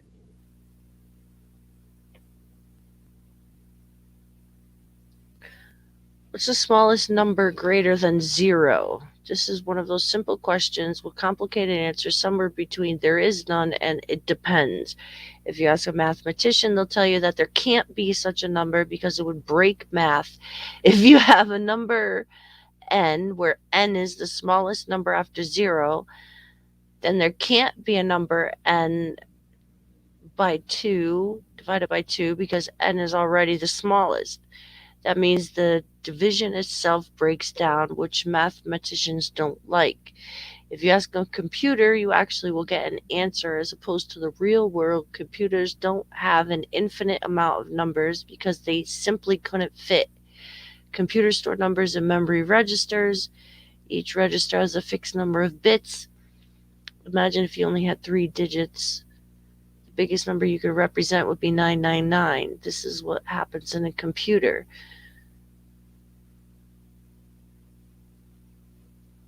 That's the biggest number, right? Because nine is the biggest integer, right? Well, it's only if it only has three, like if it only had 3 digits. So Yeah, this yeah. means that the set of I'm saying the integers opposite. in a I'm saying computer that. is, I'm saying the same. The opposite is true for one, but it'll be a zero. Okay, keep reading this. Let's see what it say. Let's try to solve this. Let's see what it say about the infinite ones. Let's see what it says. so this means that a set of integers in a computer is limited by the number of digits. In a computer, there's definitely a largest number. For instance, I integer max in C. It's the number with the maximum amount of digits, all of which are sent to a binary 1. On an 8-bit system, this number would be 8 ones. We can complicate matters even more by including negative numbers. If we have 8 bits of data, then we can use the first bit to represent the sign of the number, 0 for plus 1 for minus. Now we have 7 bits for our digits, so the biggest number is 0 and 7 ones, which is smaller than our previous biggest number. We're still not done. We also need to represent decimal numbers. Even if 0.12 is a smaller number, it still has 3 digits, just like 123. The difference is there's one more thing we need to think about: the decimal, also called the radix point. We need to The radical store point, both the digits and the position of the radix point.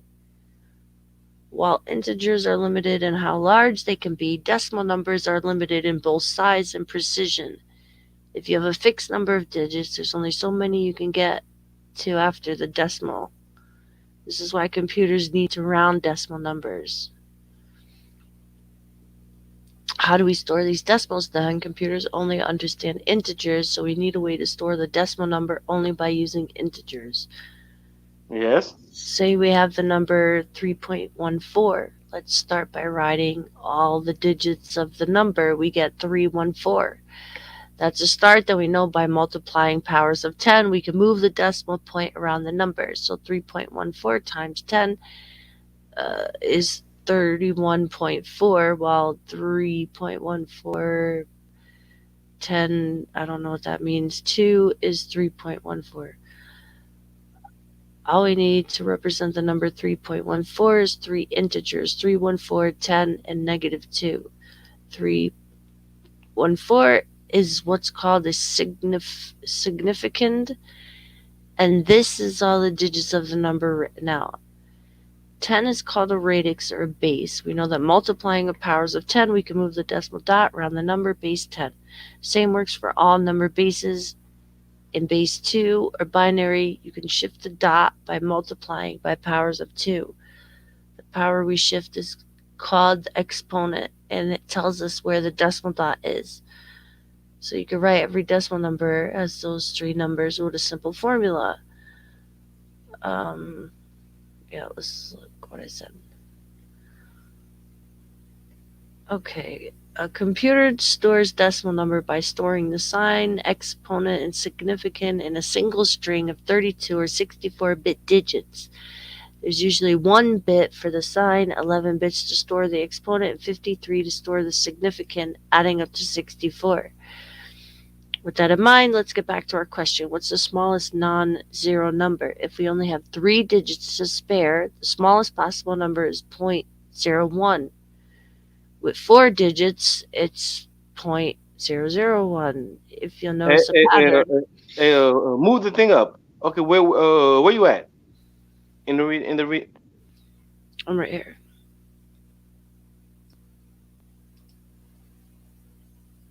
Okay, you right there. Okay, there. Okay, there. Let me make sure we see it. That's little. Yeah, Okay, you'll notice a pattern here. So the significand is always the same, only the exponent changes. yes. What we need is a significand of 1 because that's the smallest one after 0. We need we then need to shift the decimal point as far as we can to the left. To do this, we need the smallest, most negative possible exponent.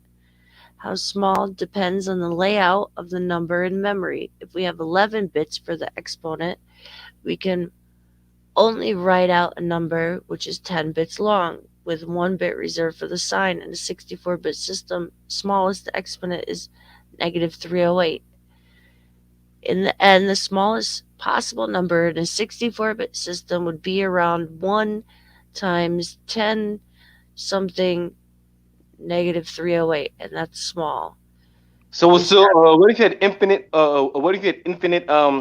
If you had infinite integers, if you had infinite integers, you could go back. Because that is talking about if you had a 16-bit, right, or 64-bit. What if you had infinite bits? What would be the smallest number if you had infinite bits? Because it's still zero zero one. yeah. You know what I'm trying to say? So it's infinite zeros all the way. The smallest number, if you were given infinite bits, so the infinitely small number would be what? Point zero zero zero zero zero zero zero zero, infinite zeros all the way to one, right? It's always one. No matter how many digits you can do, it's always going to be one though. It's just how many zeros. What if you had infinite? What if you had infinite zeros? If you had infinite zeros, you would still be left with one.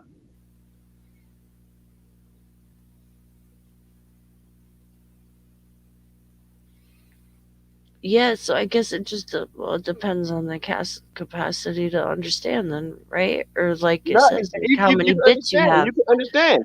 If you okay, go to no. It's like this. That's in a computer. You don't even get what he's saying though. It's like this. A computer can only write a number is limited how much numbers it can write. So once it has a Yeah. number, but what if you imagine the computer was unlimited? It'll have unlimited zeros all the way to one. Okay. Yeah, I guess it's a paradox, right? Like Johnny said.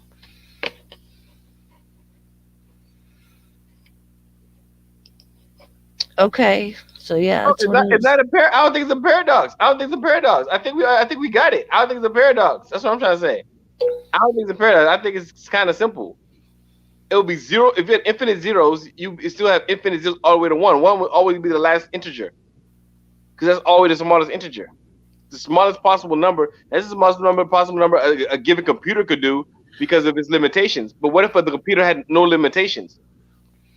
It would just keep going forever. But it would eventually end up at one. Then it wouldn't be going anymore. Yes, but in between it'll be infinite. That's what I'm saying. So that it would never stop going. It will never stop going. But you know it'll have to end with one. It will never stop going, but you know it'll have to end with one. Yeah, That's exactly. where It the will never. paradox is. No, it's not a. Yeah, it's not a paradox. To me, it's not a paradox though. It's an X factor. It's not a paradox. It's the infinite. To me, it's not a paradox. I mean, okay, it's the mystery of infinity. So you're trying to say, yeah, okay, if you call it the mystery of infinity a paradox, then yeah, infinity is unknown. Infinity isn't unknown. It's a concept. It's an unknown, but well, I mean, it's not unknown because we know it. So it's like it's an Measurable. it's an unmeasurable. Yeah, it's an unmeasurable, but we know it's there. It's the one thing. Yeah, the one thing that is unmeasurable, but we know it's there. Sort of like God. So he says you're anticipating an integer. Why would it have one?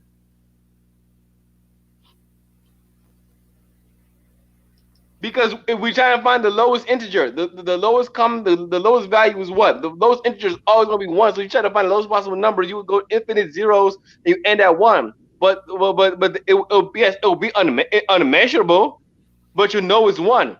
You know what I'm saying? That's the thing about the thing about infinity. Infinity is unmeasurable, but we know it's there. We have a symbol for it. We have a symbol for infinity, even though it's unmeasurable. We know it's there. It's like it's sort of how the Muslims look at God, the Abrahamic religion look at God. It, it's like we can't measure God, but we know He's there. Mm. We have His signs.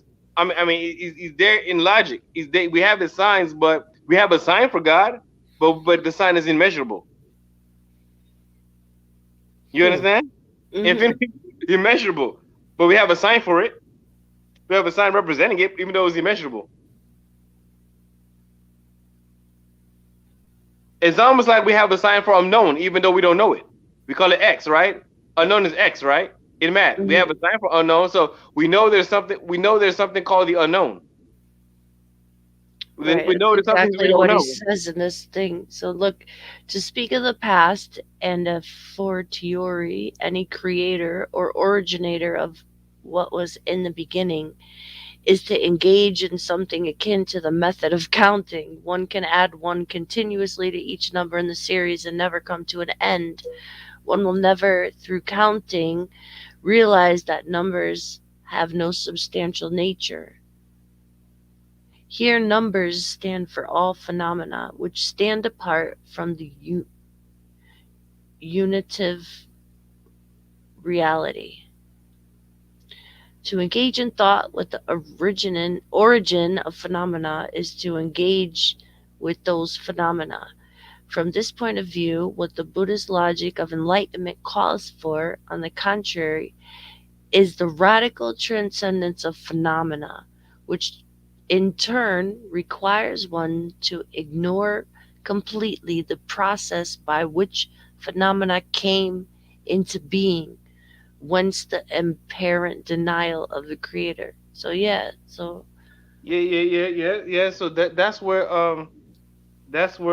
we yeah showing where the point of where we differ. yeah, They showing the diff where we appear to differ. And hold on. Hey, what page we on again? What page? I lost the page real quick. It's on page um 39. 39. Hold on. Hold on. Okay, so yeah, but anyway, wait, hold on. Let me get 39 again because I pressed the thing up. I messed up. I lost the page real quick. It went back to the top.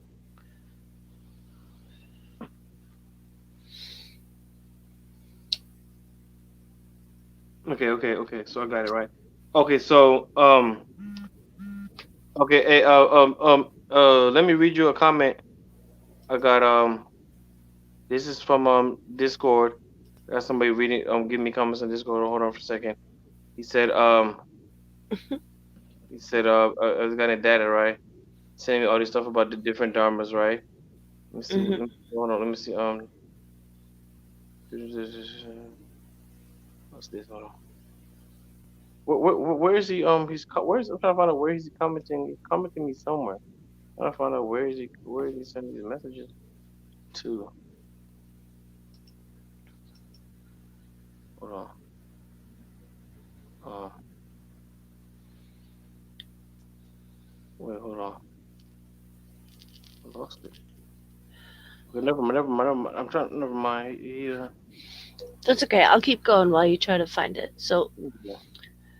the non theism of Buddhism not only upholds what Muslims refer to as the oneness of God, it can also deepen the Muslims' appreciation of the utter transcendence of God, helping to show that the divine essence radically negates all relativity and that all of our conceptions of that essence are perverse, medi- mediated through veils of our own subjective construction. God can indeed be described according to the images, qualities, and illusions given in the revelation, but between all of these descriptions and the true reality of God, there's still there is still no common measure. They measure God not according to his true measure. 6.91. So no human conception of God, even if fashioned by ideas received through revelation, can be identified with the transcendent reality of the divine essence. It cannot overcome the incommensurability separating the relative from the absolute.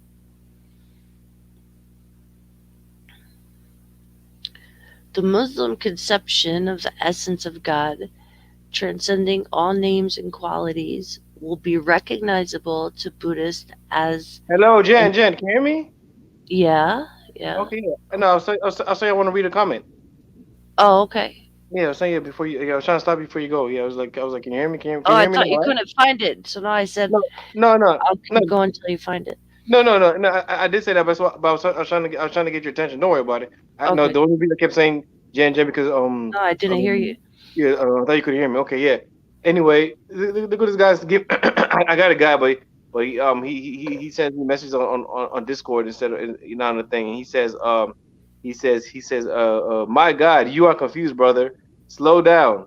The jihadist killers also want one standard for all, and they will gladly chop off your head and play polo with it. Quit playing adolescent, punkish, aggressive word games about dogma. I mean, no. I mean, what you mean? It's not an aggressive adolescent word game about dogma. It's not. I mean, I'm being a philosophical. I mean, I don't understand what. How is my aggressive word games about dogma? I'm like, well, how's that? Like, I didn't take it as aggressive. I don't, it was maybe the because it was a couple parts back in the book where the author was talking about dogma. Like,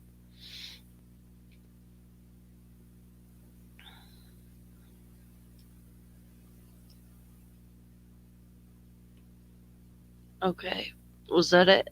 Was that the only comment?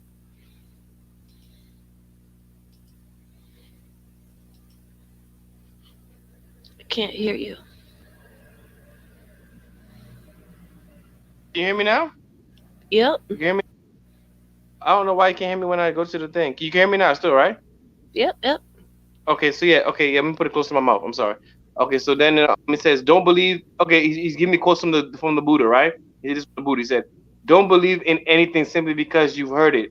Do not Yep, believe in anything simply because it is spoken and rumored by many. Do not yep, believe in anything simply because it is found written in your religious books. yep, Do not believe in anything merely on the authority of your teachers and elders. Do not believe in traditions because they have been handed down for many generations. But yep, after observation analysis is when you find that any agrees with reason and is conducive to the good and benefit of one and all, then accept it and live up to it. The Buddha. You heard that saying before? yep. I think that's in Kalama Sut. Mm,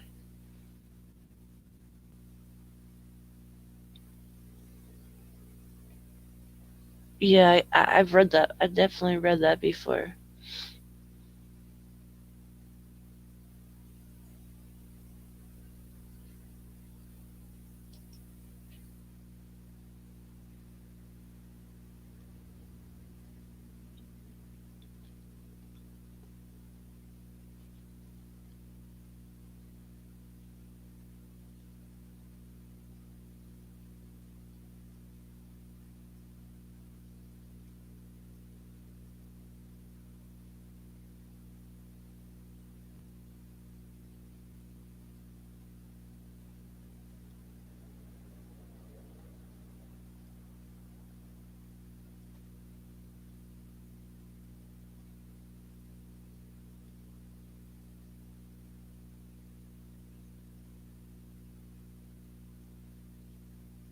I can't hear you if you're talking. I don't know what's Okay, going on. can you hear me? Mm-hmm. Yeah, so yeah. Anyway, I said in that reading, right? In that reading on the Buddha, Mm-hmm. right? When I just read the passage, right? Mm-hmm. He's giving me that to show me that Buddhism doesn't have a dogma, but I don't think the reading proves Buddhism doesn't have dogma. It is telling you what Buddhism dogma is, and dogma is not necessarily a bad thing. Remember how we looked up dogma and looked at the definition, and you even concurred that by definition Buddhism would have a dogma. Am I right in characterizing your conclusions of dogma from the definition you read as Buddhism having a dogma? According to the definition, then yeah, it does. Like Yeah, according to yeah. the textbook definition of it, it's a well, hold on, what did it say again? A principle or set of principles laid down by an authority as incontrovertibly true. So yeah, like uh, according to this definition, then yeah, like I don't know, but yeah, that was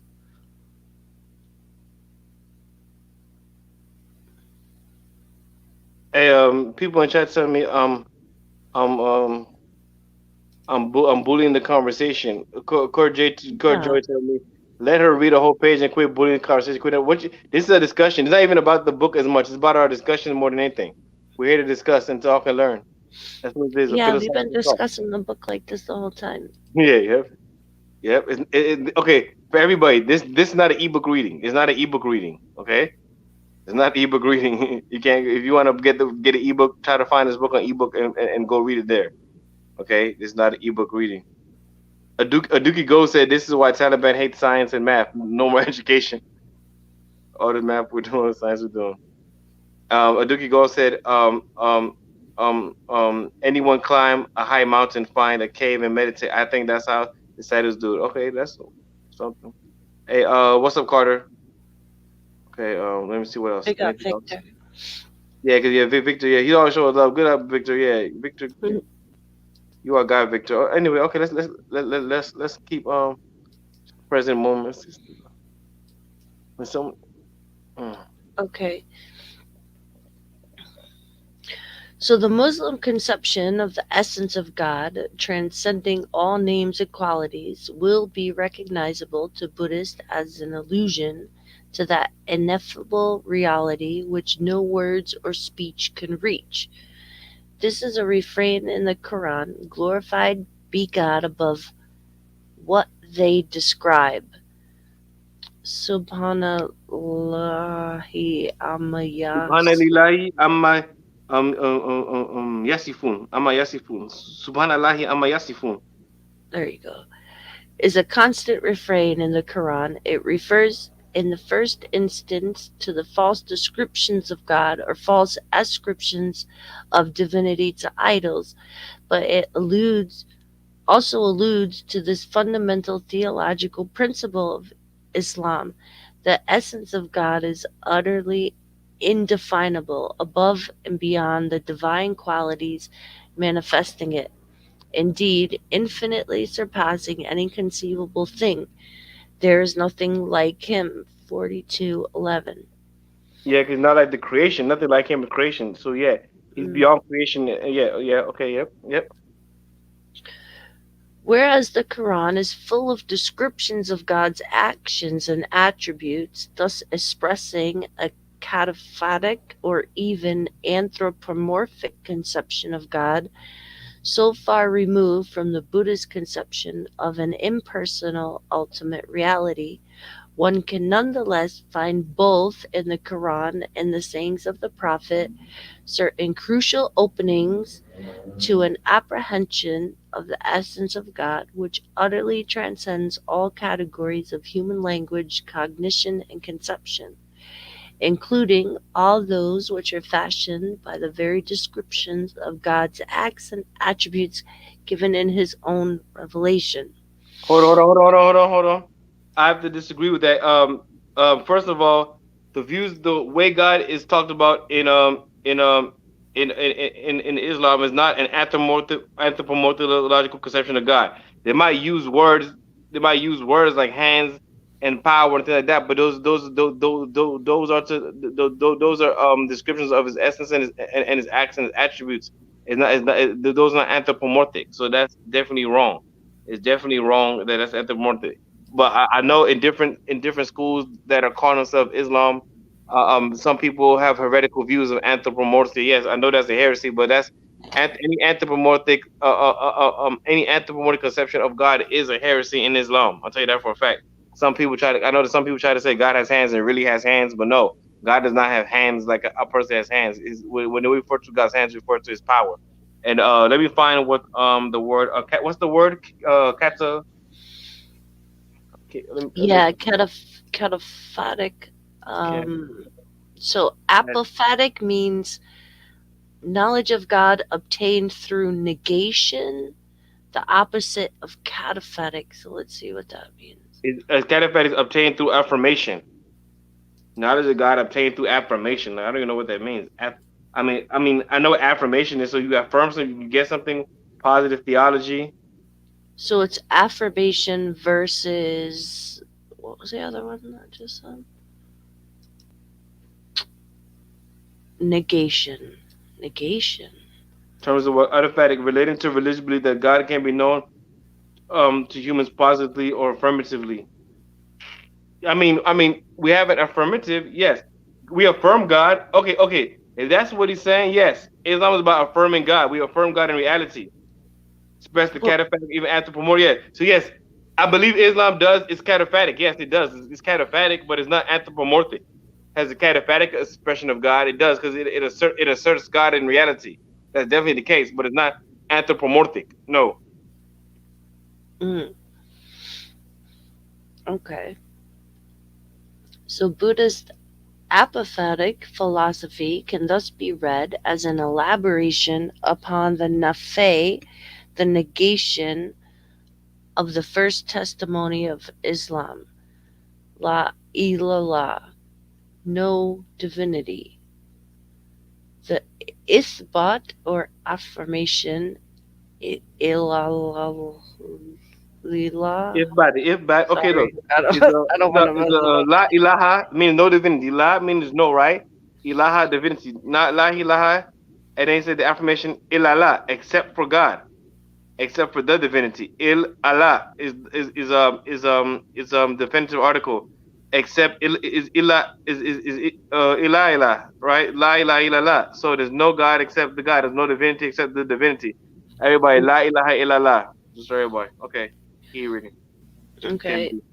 Can be read in this context as the intuition of the ineffable reality which arises in the very measure that all false conceptions of reality have been eliminated. Okay, so that's what they say through negation. All right, I get it. So it is that reality which is not susceptible to negation, and that to which the Muslim mystics testify as being the content of their ultimate realization, or alfana, extinction of the self, false reality, divinity, gives way to al baka, the Yep. substance of the self, true reality, divinity. Mystic experience thus mirrors the two elements, the nafe and the itbat, of the first testimony of Islam. Okay. Yeah. I think okay. I think Data is Kurt Joy. So Kurt Joy, I don't know. I think Data is that he said no offense, but your view of Buddhism is just embarrassing. Study, understand, and shut the holy something up. I'm not even go to that. It's obvious you don't read the stuff I sent. So your Data. You supposed to be in my group, and that's how you actually. I didn't know you beat. Why you gotta be all extra? Data. That if you're a Kurt Joy, why you have to be all extra? I don't know why you have to be all extra. He's I'm, yeah, like he's I'm learning. learning. It's fine. Like Yeah. it's I don't know, like in the West, like Buddhism really isn't known or understood by a whole lot of people. So I get it. Like and a lot of people don't understand like what it really is, and a lot of I could say like a lot of Muslims just think that it's shirk and it's mushrikeen, and like I appreciate Mr. Pelu coming here and actually trying to understand and taking a lot of time that we're doing on this to even bother trying to do something comparative and positive with two like conflicting kind of religions. So um I'm not sure like um it, maybe he hasn't been watching the whole thing or Yeah, like he been watching a lot of it though, cause he watched the last one. I think the same guy did it. He said things I sent him, cause he goes by data on the Discord. But Kurt, I didn't know. I never knew his real name. But yeah, he said I obviously don't didn't read the stuff I sent. I mean I don't have time to read every single thing you sent 1,000 times, and I'm trying my best. I mean I'm reading this. You know what I'm saying? And quit hogging the conversation like a drunken Flavor Flav. Kurt Joy. What's the point, come Kurt? on, That's chill, not that's chill.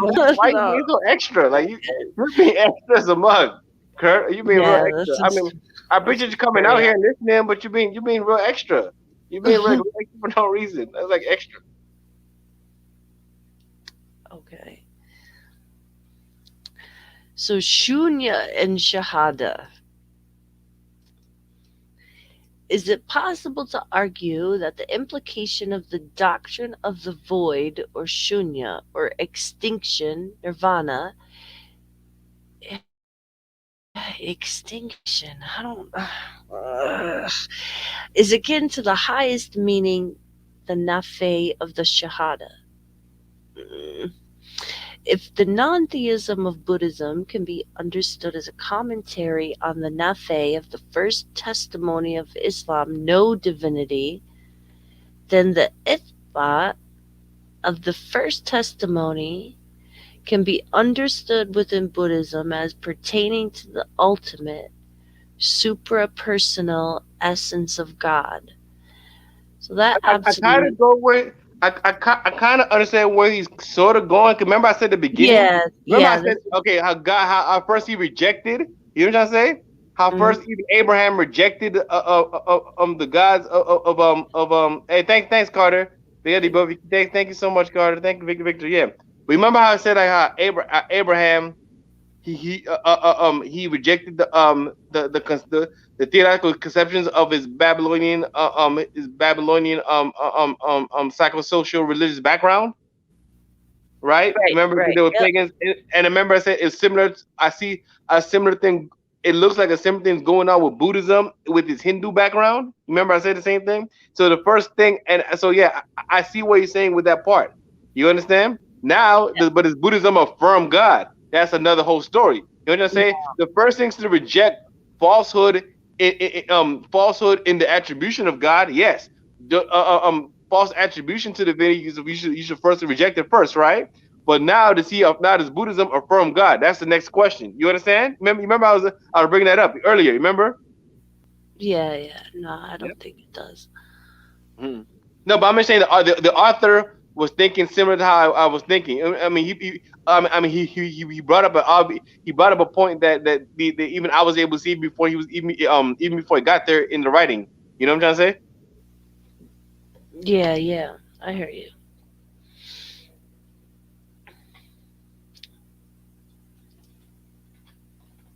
Okay, sorry, I lost my spot. Okay, the absolute alone is ultimately real, the Buddhist would assert, and one can only refer to it in terms that negate any hint of relativity, thus, in apophatic terms. It is the unborn, the uncompounded, the void, for it is devoid of all relativity, all otherness, all conditionality. Here we are confronted by the substantial aspect of the text cited above in Udana 80 to 81, being devoid of everything but itself. This absolute alone is simple, non compounded, purely itself, thus at one with the absolute purity of ikhlas, a key Islamic term which means purification, as well as sincerity, and is one of the titles of the Surah 112 cited above. And the other title is the other title of that same surah 112 is also is also Al Tawhid. Al Tawhid meaning monotheism. That's the other title of that surah. Is either called Ikhlas or Al Tawhid meaning monotheism. Yep. Okay. Sincerity flows forth in the measure that one's conception of God is purified of any stain of multiplicity. God's pure oneness must be mirrored in the purity of our conception of that oneness, and this gives rise to sincerity. God's oneness alone is totally and purely itself, with no hint of otherness sullying its nature and rendering it compound. That is which absolutely non-compound, purely itself and nothing but itself, cannot be absolute, or cannot but be absolutely one. This is what's strictly implied by the term uncompounded, asamskrta in verses 80 to 81 of the Udana cited above. And I think I couldn't find that.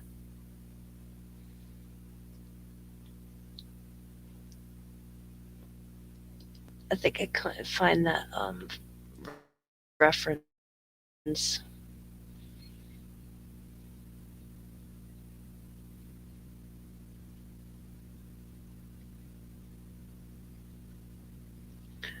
Mskirta refers to unconditioned dharmas and represents one of the two main divisions of dharmas, things, according to 2nd century Mahaprajna Paramita Sutra.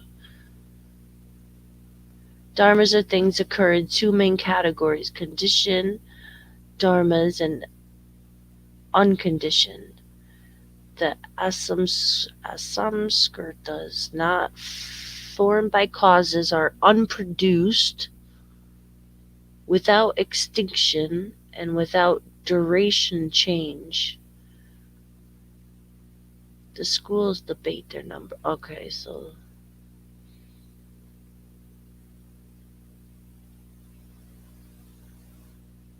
okay. When it is stated that all other things are compounded, this means that every single thing in existence is a mixture of different elements, that it has no innate abiding essence of its own. In Islamic terms, all things other than God are likewise seen to be composed of different elements. Nothing but God is utterly one, purely itself. Pure oneness transcends all multiplicity.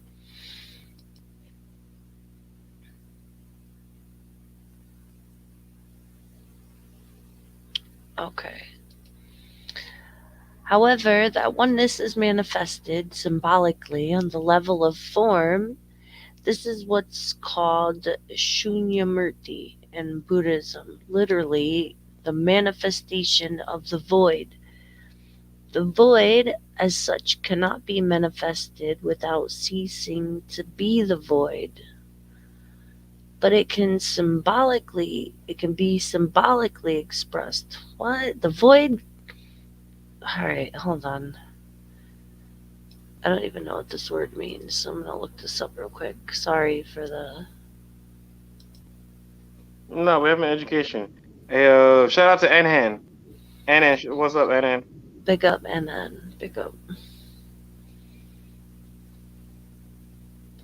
Kurt says, Mr. Pelu wants to fight every single word in the sentence. I mean, that's what we're Oh, doing. no, no, no. We're Shunya Murti. I'm getting like some guy, but like, what does it mean? I don't. Shunyata, maybe?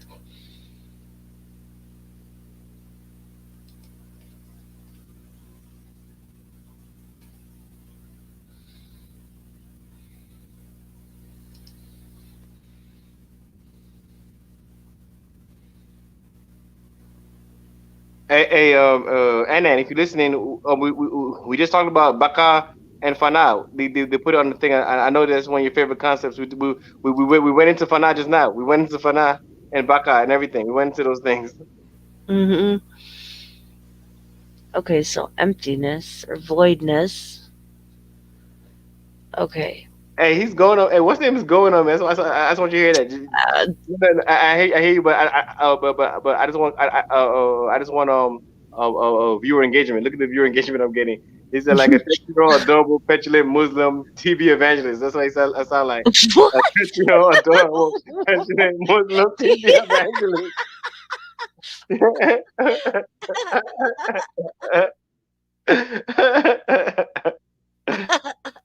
Oh my god. All right. Yeah, I just want that for comic. Yeah, this is.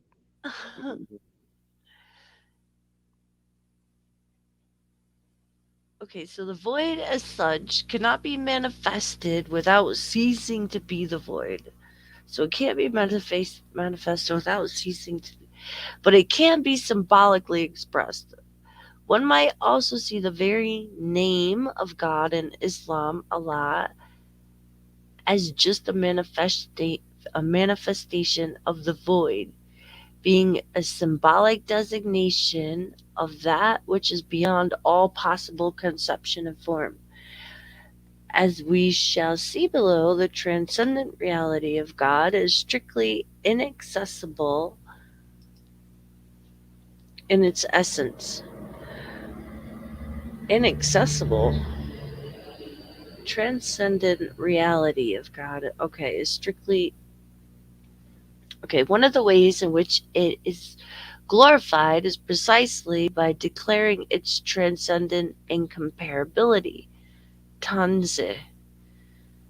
However, the same reality is also glorified in its manifestation on the level of form in the name Allah and all other names of God, which reflect that reality within language and thought.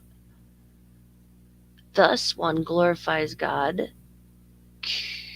qua essence as the in the refrain, glorified be God above what they describe, but Yeah, also glorify. you glorified. We got what described. Subhanallahi amma yushrikun. Yeah, what Oh, described. Yeah, yeah. Subhanallah. Yeah, glorified because Subhanallahi amma yushrikun. It says that a lot in the Quran. Subhanallahi amma yushrikun. Yep.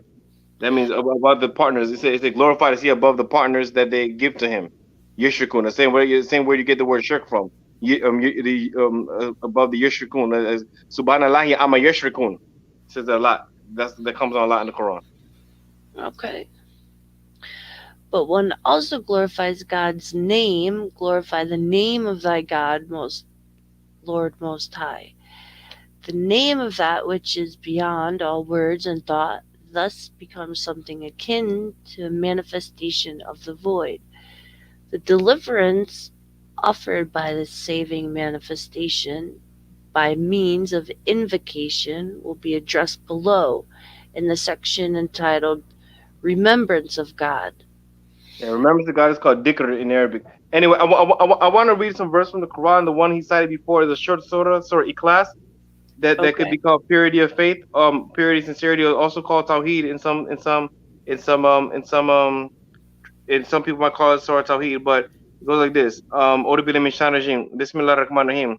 Qul huwallahu ahad, Allahu samad, lam yalid walam yulad, walam yakuluhu kufuwan ahad. Again, Qul huwallahu ahad, Allahu samad, lam yalid walam yulad, walam yakul lahu kufuwan ahad. And what it means in English is this. It means say he is Allah. And this translation is from Yusuf Ali. Yusuf Ali translation. He says he uses these translated as say he is Allah. He is so it starts with an affirmation says he is Allah, right? But then it goes into the negations. It says it doesn't go to great negation. First, says He is Allah, the one, the only, Allah, the eternal, the absolute. So it's telling you what they want to describe, and then they're telling you what He's not. It said He beget not, nor is He begotten. So it's like how we talk, how it's parallels or compared to comparability to what the Buddhists say about the unborn, right? What they call what's the Buddha how the Buddhists call it the unborn or the whatever. What would they call it? Uncompounded. Uncompounded in the air, uncompounded, yeah. So we say yeah. So I say comparability because this is what he begat not, nor is he begotten, and none is like unto him. So he's like the uncompounded. I see I can see the comparability, and that's why I use that verse. So I just want to give everybody first-hand knowledge of the verse that the guy was using to make the comparison of the possible comparison of Allah and the uncompounded in Buddhism, so we could have a common philosophical discourse about it if we see those words as comparable and on a plane in which to in a plane in which to engage the concepts within the having the plane having the similar plane or comparable plane to engage the concepts in. So yeah, I just wanted to give some because some more enrichment on that. Thank you. Okay.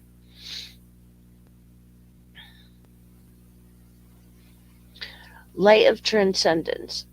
So the Buddhist perspective can be seen to reinforce the Muslim message of divine transcendence.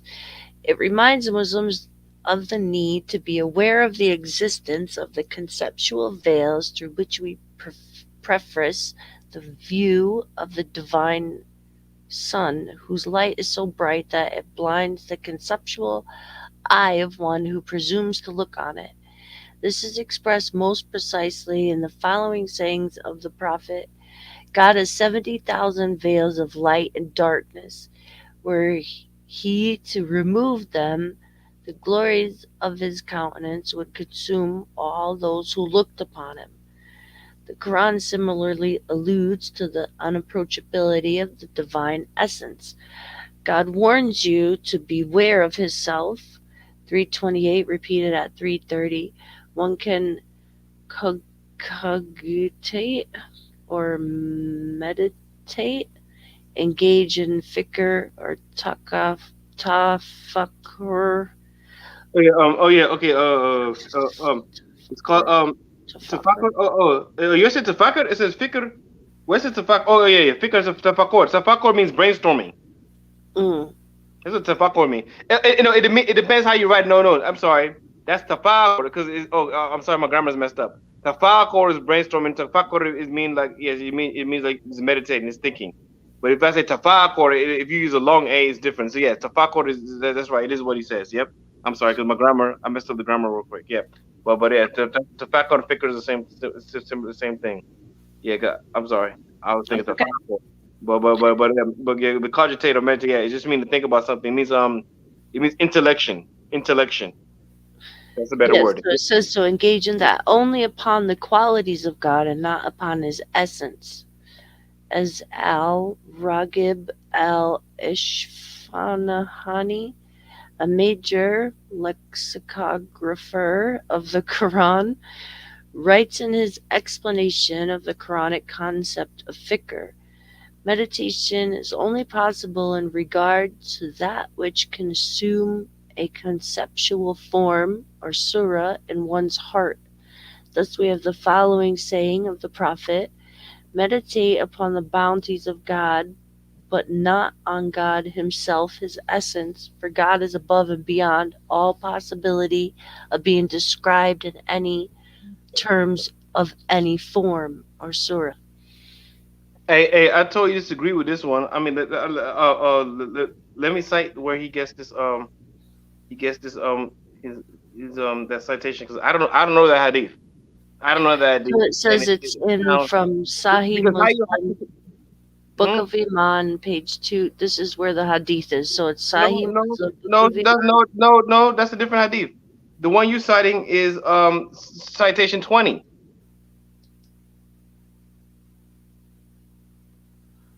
The one, oh, okay. I'm sorry. So I was, yeah, the one Yeah. 70,000 veils one is 19. So Yes. where's the 21? It says, look at the citation. Oh, okay. Mujma mufrada. Mufrada means like something about putting together of the mufradat. Okay, first of all, mufradat means singular. It means a farid means unique, one. So that means that means mujama. That means collection. So that means the collection of weak. So that's a weak hadith. That already I know is a weak hadith because that even the name of the collection finding is a collection of weak hadiths. He's going to look at the weak hadiths and try to make that no. Yeah, I caught that one. He purposely trying to find weak hadiths. Is probably only even weak in Sunni traditions, and I know it's not this one can't be in this common tradition because all we do is meditate on the essence of God the whole time. That's the whole point because all the attributes of his essence. So how you not meditate on his essence when all the attributes of his essence? Yeah, so yeah, he looking at weak hadiths on purpose, and he's looking at weak hadiths. Go find a description of that book. Yeah, Come that's what I'm trying to do.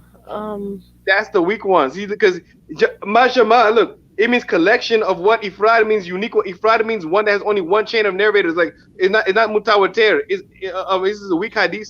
He's looking at the book of weak hadiths. Now why he's not looking at a Sahih collection? That's not a Sahih collection. Even in the Sunni schools, not a Sahih selection. There's definitely not a Sahih selection in Orthodox Islam. No, he's not looking at a Sahih collection. That's a non-Sahih hadith on purpose. I caught that was bad. He shouldn't have done that. That was he purposely found some fake we got deep that is probably that most likely is fabricated to prove a point. That doesn't make any type of sense. He didn't go to Sahih. Why didn't he go to Sahih for that? To make that claim. You understand? He went to Sahih Muslim for the other claims he making right. You see what I'm saying? Yeah, it He went to says Sahih Muslim for the other one, but most he made sure he went to a weak hadith for this one. Okay, read the a description. What does the description say? dictionary of words used in the Quran, classified in alphabetical order. The author quotes a few verses each time the word is mentioned. So it's like a word book. It's not a hadith book. It's a Exactly. He says the prophet said it. So that was a weak scholarship. That was a weak scholarship he just did. That he tried to pull a fast one. okay. I know for a fact he tried to do that. Hmm. Cause that should have made no sense what he just said. Yeah, because it's saying like you're not supposed to meditate or to think on the essence of God and Yeah, who God we is. always do that. We always do it because that's the whole point of kalam. That's the whole point of iman and kalam and yeah, kalam. It's to understand its essence. It's the whole point of that whole dimension. So what is a whole dimension of Islamic scholarship is based on this. We have speculative theology in Islam, and he's negating all of Islamic speculative theology. That don't make any type of sense. He just made that up. He made up that point. He made up a fake point. Mm. To me, I mean, if somebody knows better than me, tell me. But from all I know about Islam, my whole life, my whole practice of Islam, what I know about that point is a weak point. And that's how he said. He said the prophet said that, and he cites a word book. He didn't cite a hadith book, and he says the prophet said that. You know what I'm trying to say? He didn't even cite it as a hadith.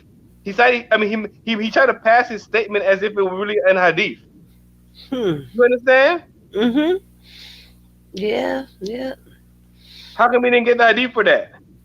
He said, "What the saying of the prophet? We have a following saying.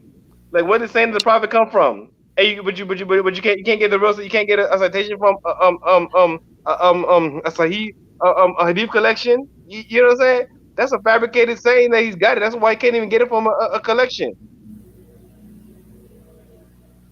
You you see what I mean? You Yeah. understand Yeah. what you understand the Yeah. I argument get I'm it. making? Yeah. Of course. I get it. I get it. Hey, He wants to. yep. Hey, shout out, Born Rich. Shout out, Born. Shout out, Born. He came through. Shout out, Born. What's up? Yeah. Yeah, Okay. shout out Born out. Yeah. But yeah, you see what I'm saying? That Yeah. was a weak point. I caught that one. Yeah, he not gonna throw the fast one on me like that about my religion. No, he not gonna try to play me. No, he's not gonna try to play me. No, he gonna try to he can't get me with that. Good catch. Good catch. The So let me, basic. yeah, so I don't know. I'm just trying to think. You want to just read maybe this last paragraph and then wrap it up? I'm trying to think of where. Oh, you tired? You want to No, open it no, up? I'm saying we could open it up for a little while. Yeah, Probably like I yeah, think yeah, I yeah, got like 30 yeah, minutes yeah, left or something. yeah. Nah, nah, yeah. We want.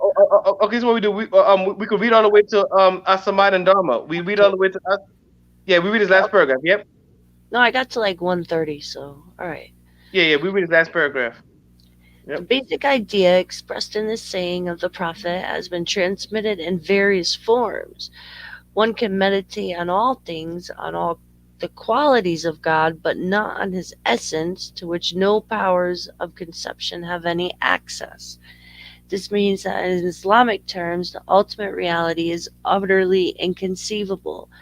That which is conceivable cannot be ultimate reality. The capacity to conceive of this distinction between the conceivable and inconceivable lies, paradoxically, at the very heart of the Shahada. Understood metaphysically rather than just theologically, we must be aware that the initial conception that we have the one and only reality is but a starting point, not a conclusion. This conception is an initiation into spiritual mystery, not the consummation of a chain of mental constructs.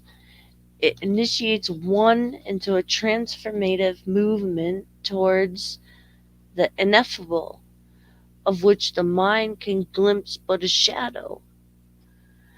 The Islamic view of the utter transcendence of God's essence, the belief that it surpasses all possible modes of formal conception, thus shows that there are no grounds for erecting simplistic, reified conceptions of God in Islam.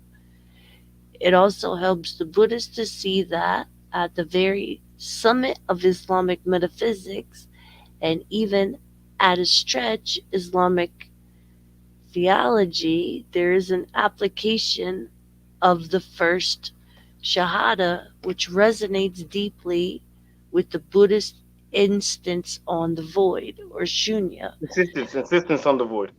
Mm. Being beyond Namarupa or name and form, and by that very token beyond all conceivability.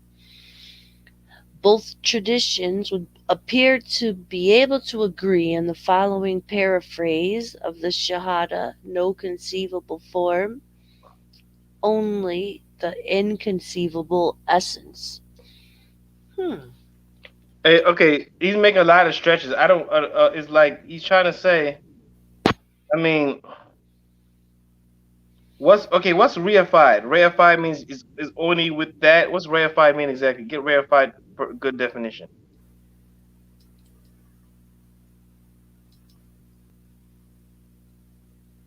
Make something abstract more concrete or real.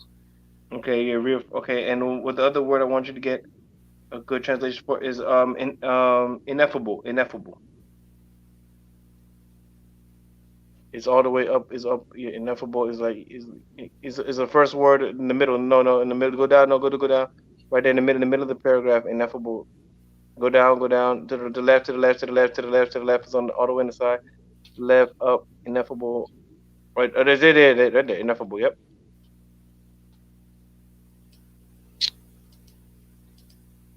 You don't get the whole word yet. But the whole word.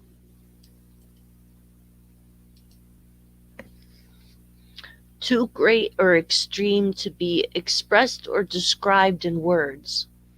Okay. So that's Hmm. ineffable. But I mean, I'm gonna read it again. Let me read it one more time because I'm trying to get the understanding of this paragraph because this is how he's trying to close off of this argument. Hold on. So he says the basic idea expressed in the saying of the prophet has been transmitted in various forms. What's let me see the citation. 21 various sayings of his compilation. I don't Jalaluddin al-Shawuti in the various translation of his compilation of prophetic saying Jami al-Sagir. See, so he's again. He's citing. why when he's making these points, these controversial points, he's citing the weakest hadiths, the weakest way. He's not citing solid hadiths from Sahih collections to keep saying these things. Mm. I'm noticing that when he wants to make controversial points, he's not citing Sahih hadith. You know what I'm saying? Yeah, yeah. No, I still can't find that one source that 80 to 81 Donna or Okay. something. Hold on, let me highlight where I'm at. All right, so we're here.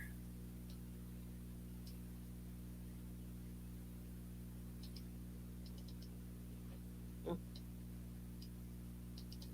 come on, do it.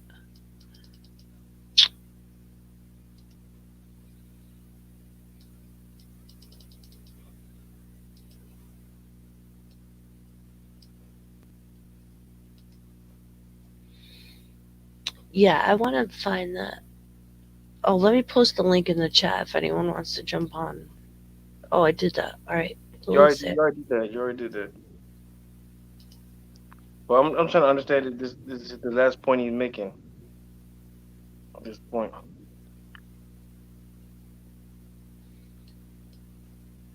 There's the link if anyone wants to jump on. We'll open up Anna, the. jump on if you can. Anna, jump on.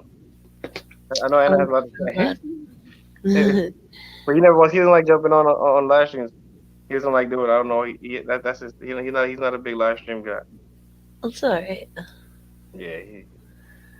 Okay, bibliography is that's where you write all your sources, right? Yeah. Bibliography. The big is all the books. It means that the book writing. Mm. It means like all you write your that's where you write your sources, your bibliography. Yep. You write your sources.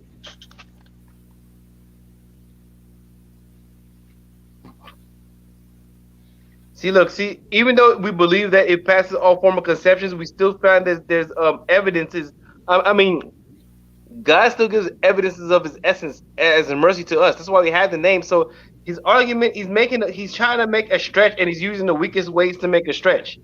He's almost like he knows he's stretching, and he even gets the weakest things to you understand? It's a big stretches he's making in this paragraph. Mm.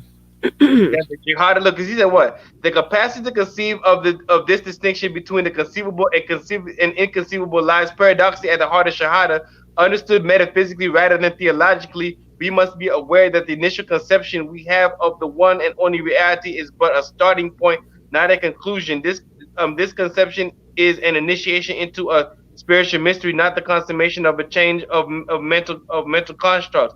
It initiates one into transformative movements towards the ineffable, of which the mind can glimpse but a shadow.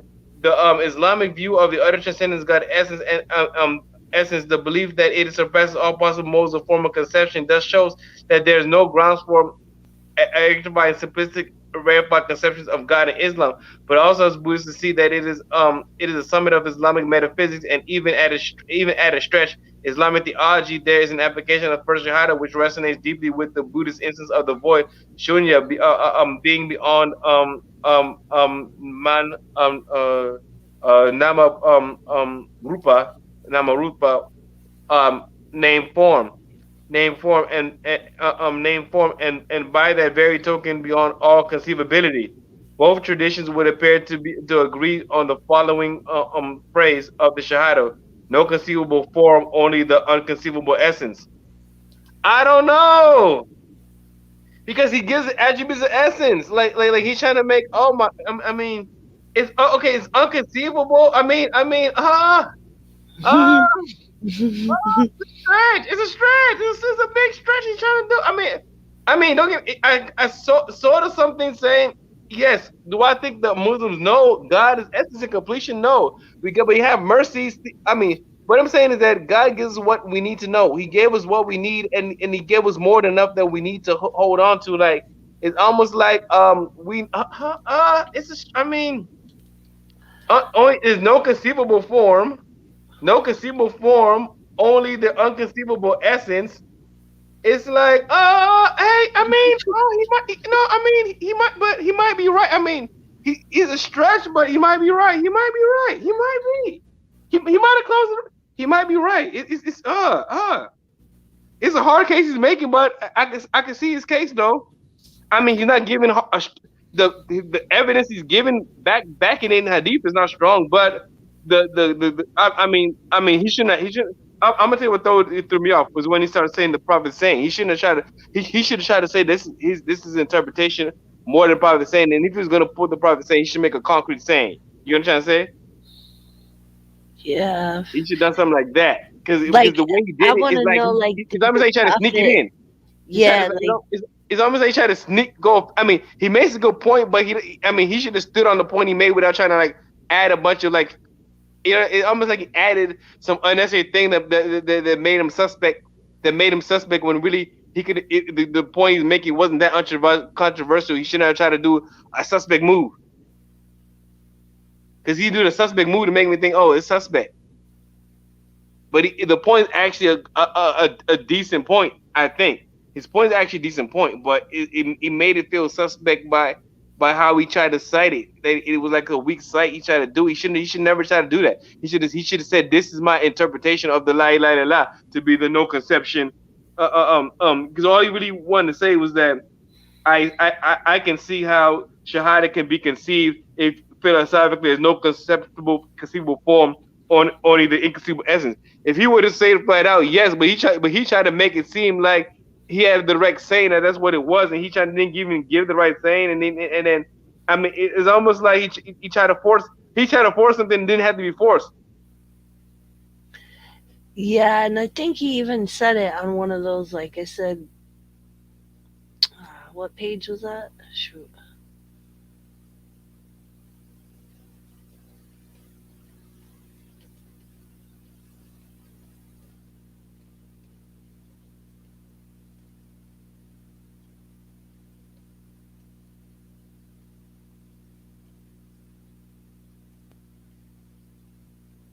What page did we just end off upon?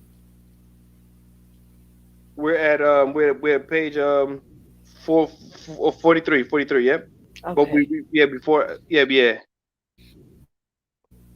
That's the thing. I mean, uh, it's like the He says right here, he says it even at a stretch.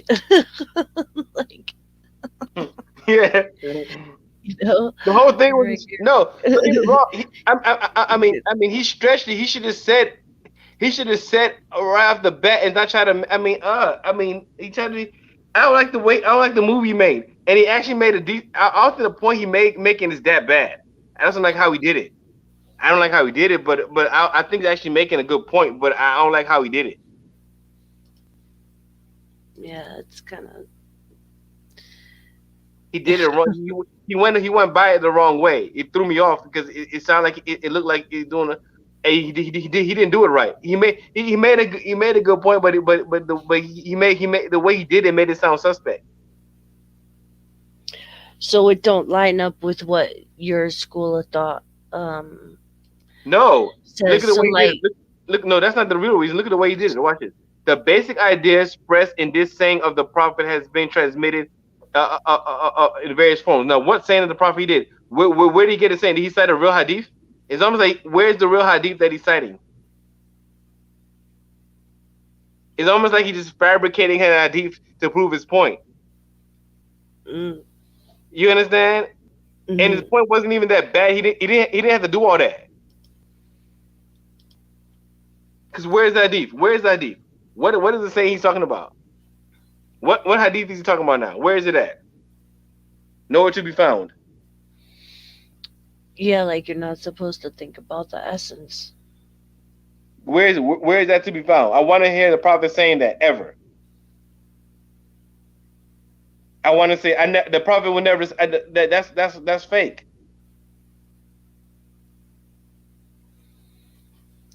So oh, there was a comment that I here.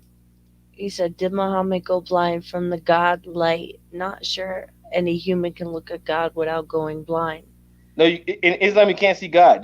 There's no way you can see God in Islam. There's some heretical schools that say that, but there's no way you can see God.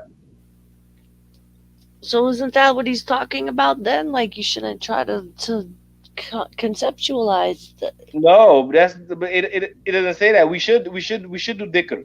We should. Okay, look, the names are attributes of his essence, right? And we're supposed to dhikr on the names. Like some people who just all they do is dhikr on names. They say al qudus Yeah, al but names are mu'min. just labels. Like he's talking But about the but but you still actual like no, yeah, but you're nature still supposed. of. Yeah, but that's what the names are for. It's to give you instruction or give you is a blessing. Like every name is to give you instruction on his essence. Is like a gift. Every name is to give you instruction, and when you contemplate the names, you understand his essence. Is a gift. Is a tool of understanding his essence. Is a gift. You understand what I'm saying? Every name is a gift. It's like even the mystical tradition of Islam, that's what you do. You contemplate the names.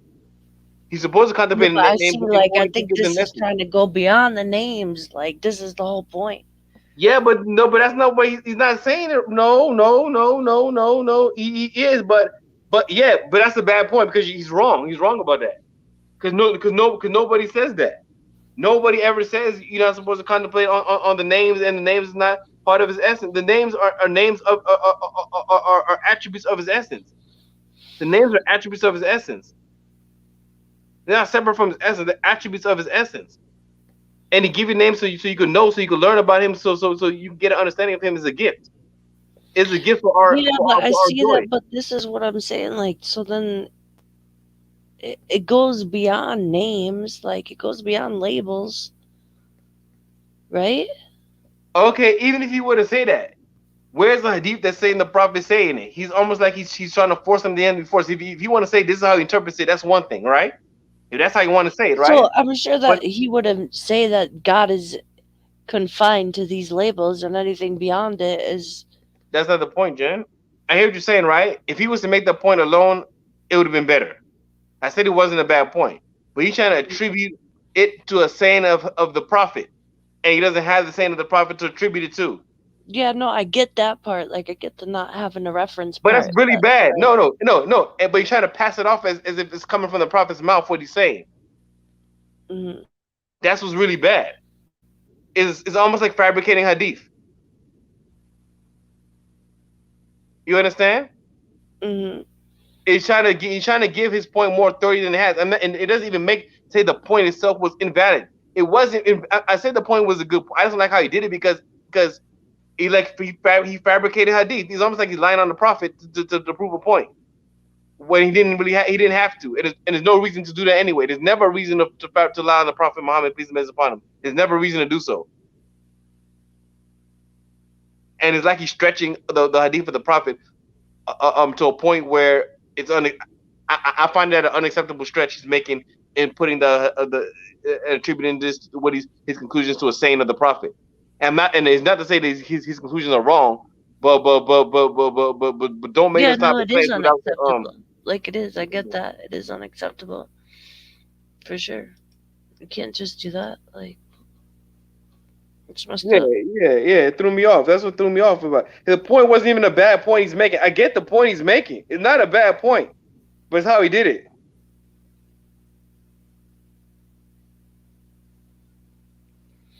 So it says, thus we have the following saying of the prophet: meditate upon the bounties of God, but not on God Himself, the essence, for God is above and beyond all possibility of being described in terms of any form.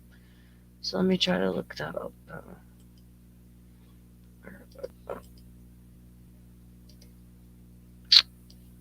Damn Look at citation 20. Citation 20.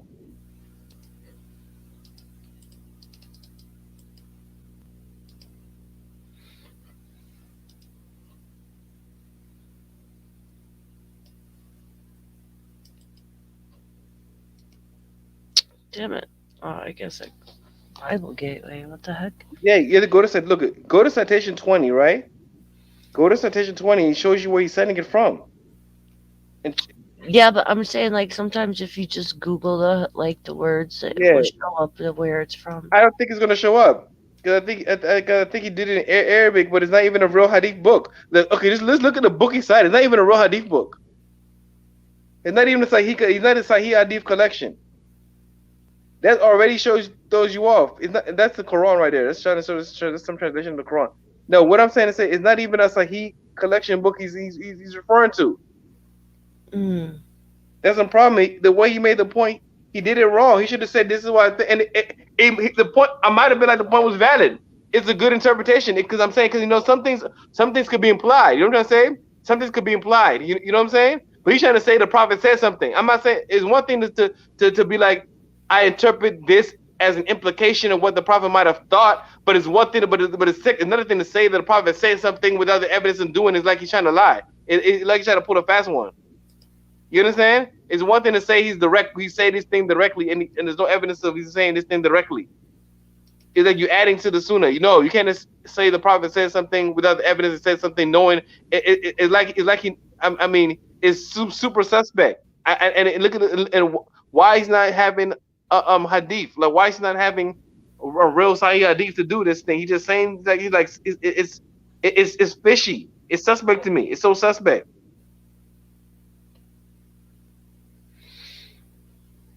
Like, it doesn't even come up. Like, is this it?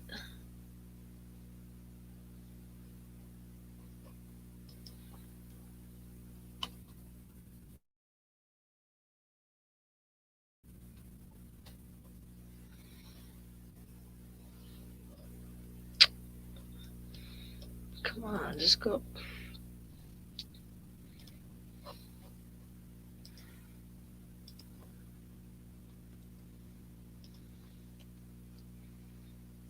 Epistemology of esoteric interpretation. What is this? I don't get it. Epistemology of the.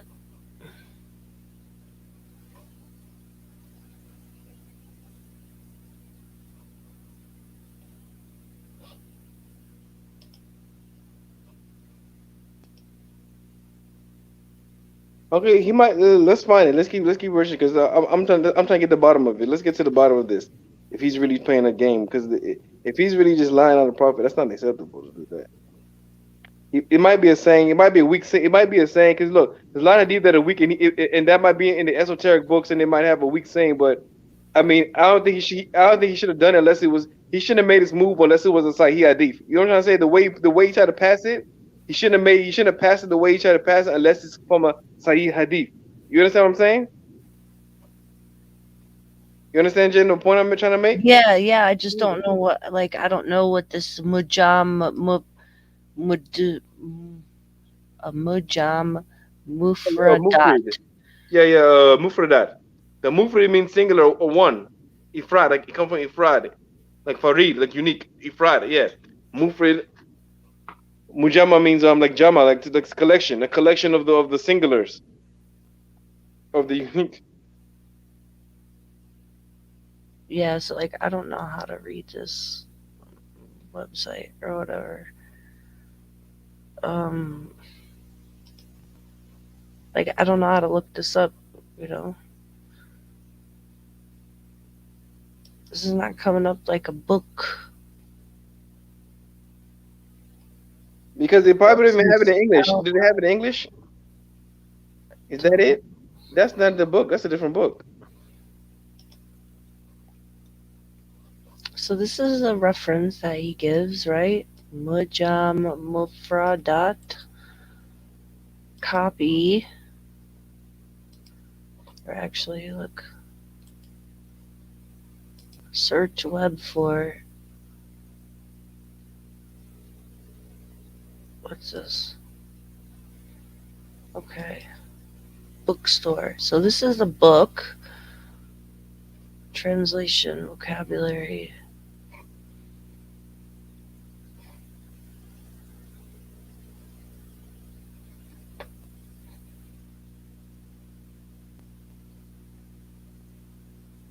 It says classic dictionary of the words of the Quran, edited by Ibrahim Shemseddin.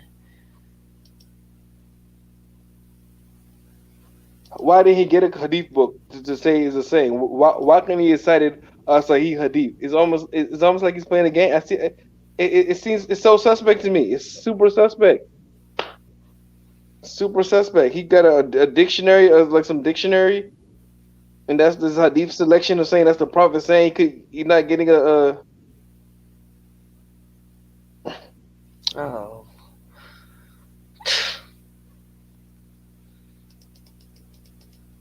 well, page did, I think, I don't know, I think this is in Arabic. I don't know how to read this.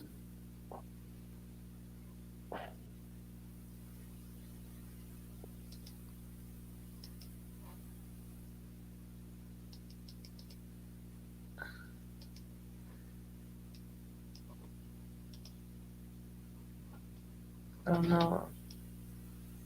Page what? What did he say a page was? 398? Yeah, that's what he said. Where was that?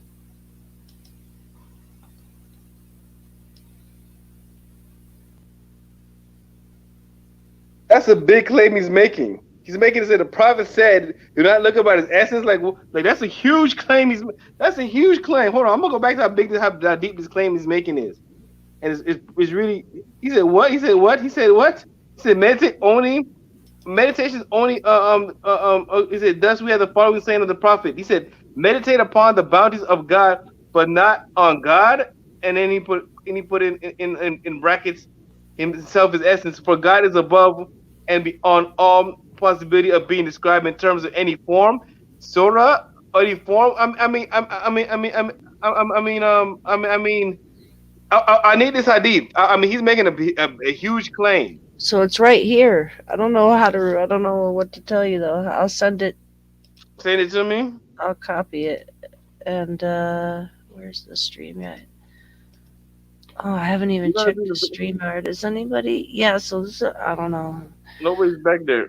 Anyway, Um, we can keep reading if nobody comes back. But we're gonna do our investigation of it. We're gonna get all the information, and we'll come back next time, and we're gonna see the We're gonna tell you the results of the investigation.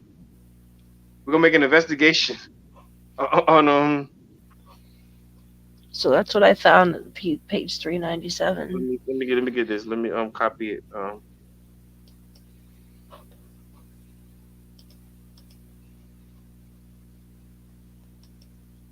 Let, let me open this another page. So yeah, it's never cool to mess with sources. Like. But I think but you see how it feels suspect, Hmm. right? It's like how come you can't just yeah, see the page. I can't read this good. I'm gonna get somebody to read it for me. But I'm gonna find out. But it just seems weak. I mean, cause this is all a dictionary. This is not even like real word. This is like This is a dictionary. Even me, I don't even know Arabic that well, but I can tell this is a dictionary. Mm. Like, what is he talking about? This is really a dictionary. It shows the word, it shows the meanings. I can't even read the Arabic that good. Like for example, one word it says ka and it says makarir. Another word I can't. I can't read this type of writing. Like okay, safat. Safat. It just gives words. It's giving words and it's showing like meanings and stuff. It's like a dictionary. Even the page you gave me is like a dictionary page. Okay. So it's like yeah, I don't know what he wants. I don't know what this guy's doing. Yeah, I don't know. And that see, and he's saying that's a saying of the prophet. Why can't he pull an hadith, a real hadith? Like where's the real hadith? Like this is not good. It's like he just making hadith. It run me the wrong way. It throw me off. It run me.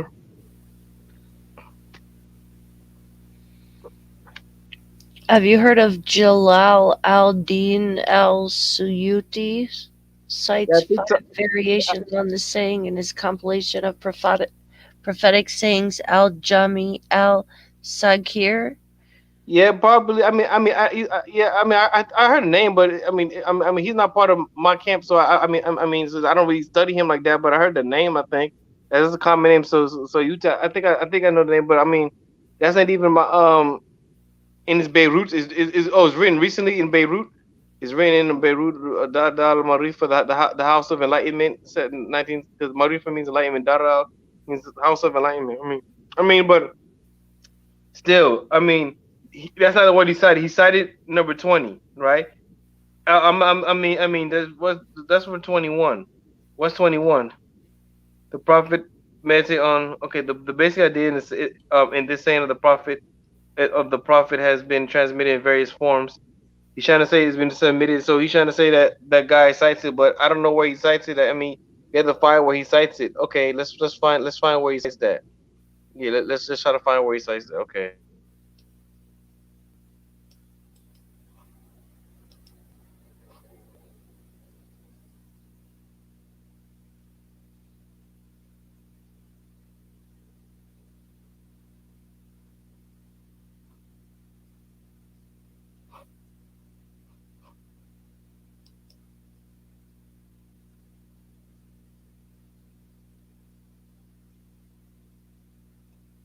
Aduki goes to people need to come learn Arabic. Okay, if you know Arabic, Aduki go. Why don't you come on, teach us to find the thing and tell us what it says in the thing? Then Aduki go, come on. We put a link on. Aduki go. Why don't you come on and tell us tell us what it said in Arabic? That dictionary that I could clearly see that was a dictionary. You and I read the thing.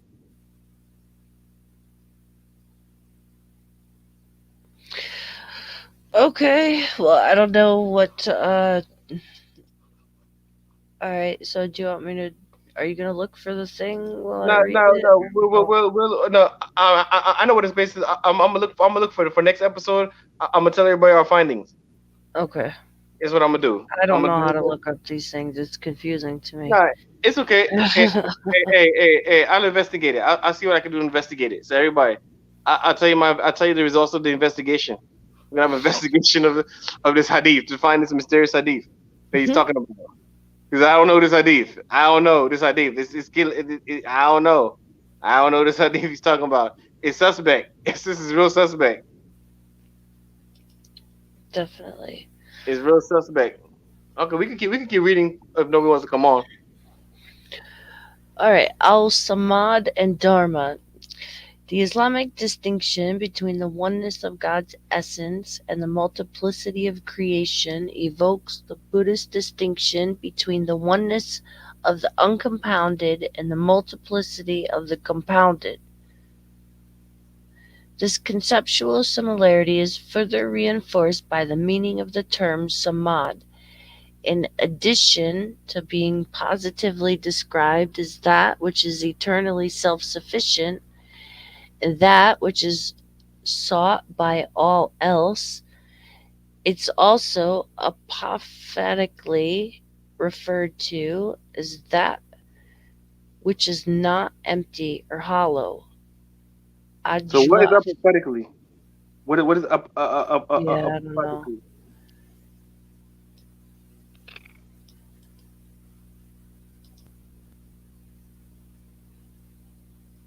Adverb form of apophatic.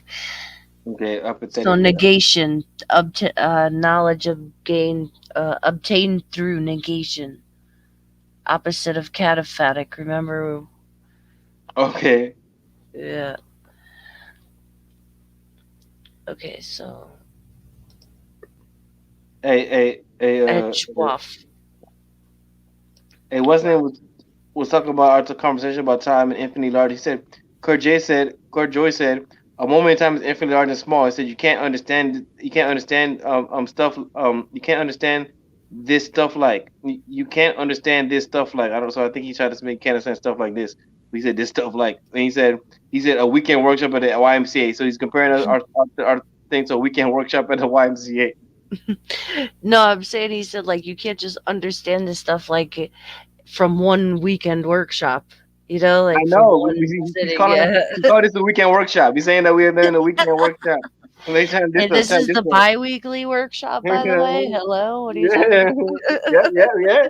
This is a work. This is a good workshop. What you mean? This we're going in. We talking about you. Hey, we going in. Hey, don't hate. They be hating. See, about? we actually who else is doing this on YouTube? Who else is doing this? No one. Yeah, No one's right? going in. We actually doing a real. We doing a real thing. A real philosophical work. Everybody argues. We actually doing a real philosophical work. right? And ain't nobody doing it like this. We are flexing on YouTube. We flexing on YouTube. We flexing. We flexing. We came here and did what nobody can do. Can nobody do this? Everybody would just be screaming and being crazy. They can do this. Everybody would carry on. We don't know. I don't see nobody doing this type of stuff in our space because just because they'll carry on too much. We don't want to do it and not carry and not. We we put Yeah, Buddhism and Islam in the same room and really compare them like a lot of people it would have been yeah, it just you know descends into smack talking, man, yeah it and would defend the point smack talk yeah scoring, and that's it. Like it's just point about scoring wins and dubs, and it's just like you can't get anywhere. So yeah no, we but build this is a new groove like we switch gears I mean I hope more people switch gears I mean yeah we should have a balance I think so I think more if a lot more people switch gears I mean this YouTube scene could blow up for us you know what I'm saying the people that switch mhm, gears just make it all positive, and that's what we try to do. We try to say, you know what? Let's switch gears a little bit. right, Okay. something different. Ajwa, MTO Hello Ajwa. Okay. Okay. So this immediately brings to mind the fundamental Buddhist belief that the Dharma, as such, is alone, full. All other dharmas are empty, empty of, that is, of self-being, svabhava. Indeed, one of the most fundamental propositions common to all schools of Mahayana Buddhism is emptiness of all specific dharmas. Selfless are all dharmas. They have not the character of living beings. They are without a soul and without personality. 23. Diamond Sutra.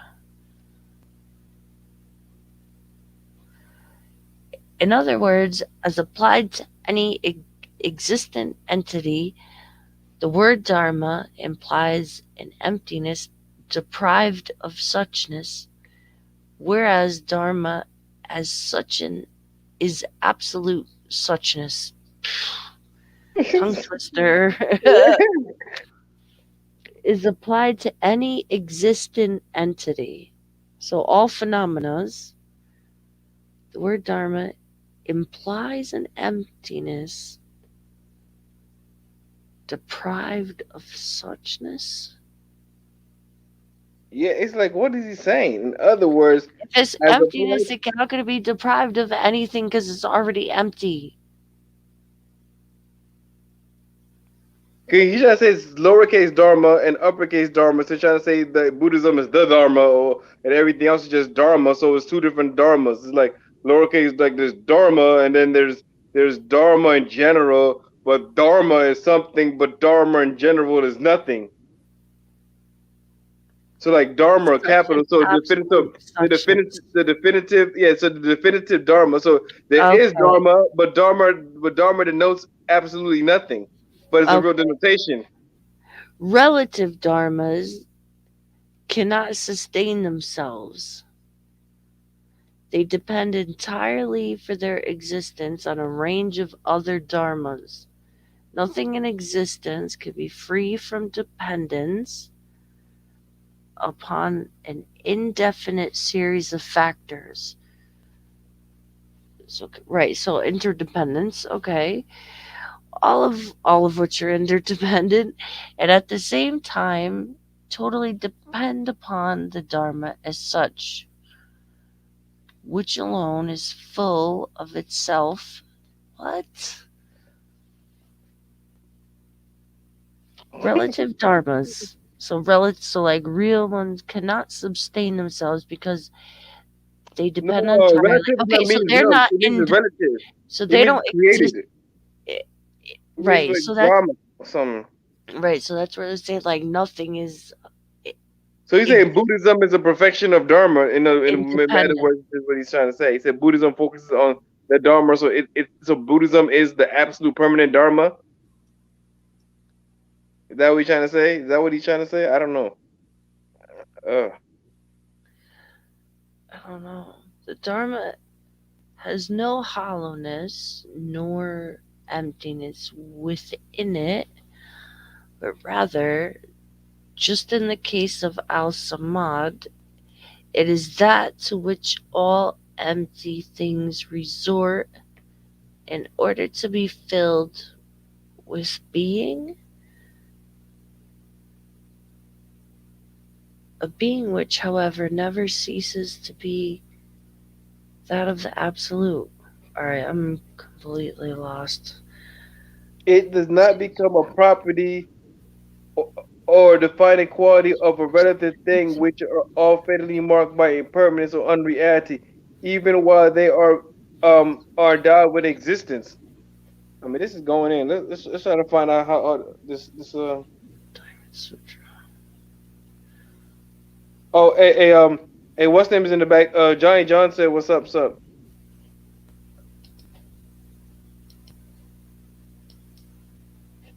Hey, big up, Johnny. Yeah, Sorry, I guys. did. I'm kind of mind blown by that last. Well, we read that again. Okay. Hey, highlight in other words, All and good. we'll go back to the highlight in other words, and we'll go back to that later. Yeah, hey, no, hey, bookmark this part, and we'll go back to this. We'll go back to this. Yeah, yellow. Yeah, pick this. We'll go back. We'll start back here. We'll go back to this, and we'll reread this. We'll reread this when we start, and we try to understand it the next time for the next session when we start. Yeah, that's a good idea because Yeah, I'm yeah, kind of because we're gonna go in other. I'm This kind of Dharma lost on zone. that one. Yeah. Yeah, because no, we gotta break that down. We gotta have a whole breakdown of this paragraph next time. The first thing we're gonna do is go break I down. think it. I think it might relate because I remember one teacher of mine was telling me that the Theravadins think everything is made up of things called dharmas, and they're like these like minute particles that yeah, I can't even remember, but it has something to do with like minute particles, and everything is made up of these dharmas. But I think also how it kind of progressed from Theravada to Mahayana is the Buddha said that only the self is empty of reality, of inherent existence, that swabhava. But then Nagarjuna came along and he's Mahayana, and then he said, wait, no, not just the self is empty, all things are empty of an intrinsic nature. So it kind of was like this development on like the teaching. So that's where there's some differences between Theravada and Mahayana. And maybe this kind of speaks to that because it's like I don't know if the Theravadins talk about suchness very much. Maybe they do, but that's more of a I Mahayana don't thing. think so. Yeah, I don't think so at all. But Theravadas don't. I don't think they do like the Diamond Sutra, the Flower Garland, the Mm, Prajna no, Paramita. Like in the Pure Land temple, like we chanted the Prajna Paramita, like one of them, like, and it was the same thing. Like emptiness is form, form is emptiness. Um, I can't even remember. Listen, Shariputra. Emptiness is form, form is emptiness. yeah, there's something to that though. I think there I is something can't to that. remember Emptiness is the rest of form, it, and form but is emptiness. Yeah, it's yeah, it's kind of like mind bending almost. Like what?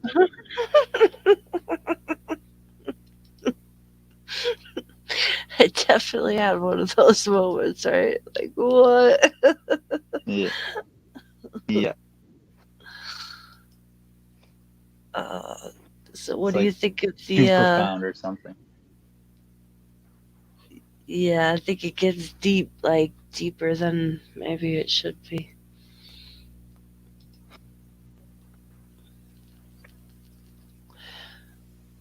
I So, mean, what's up? Trying to find that. I think What did I I had. think of something? Or Oh yeah, but what did you think of the book tonight or the show tonight?